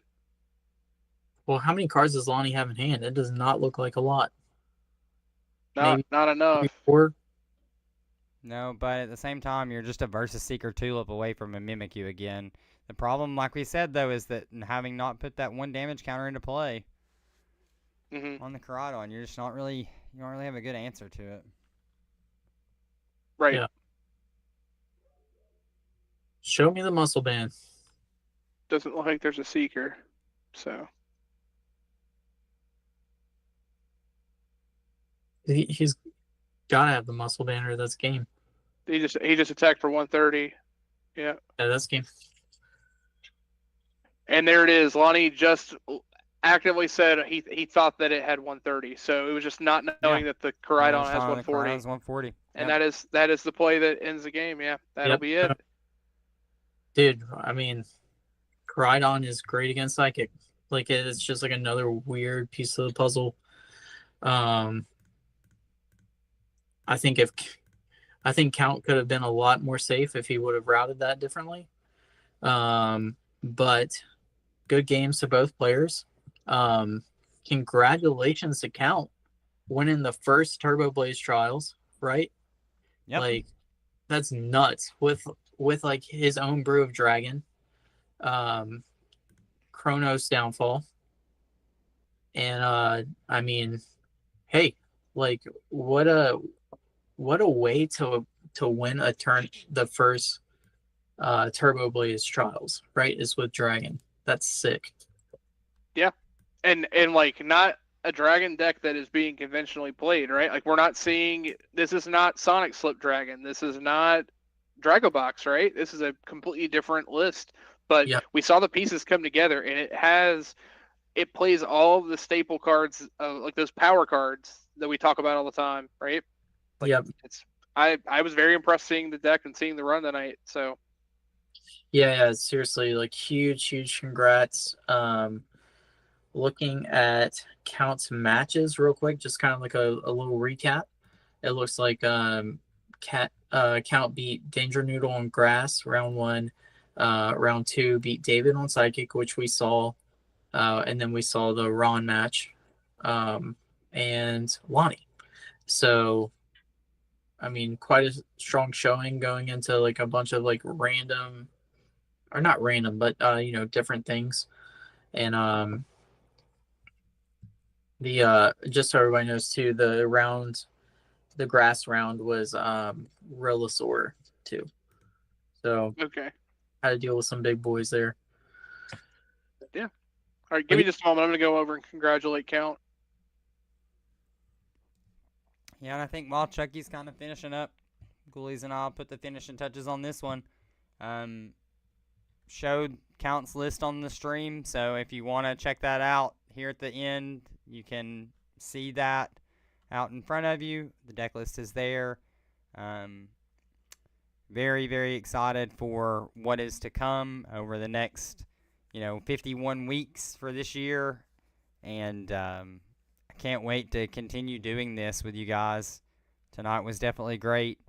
Maybe in the future we'll have those signature matches where a Blazer and another one of the community members gets a chance to take down a badge, but tonight definitely was a great sign for the future.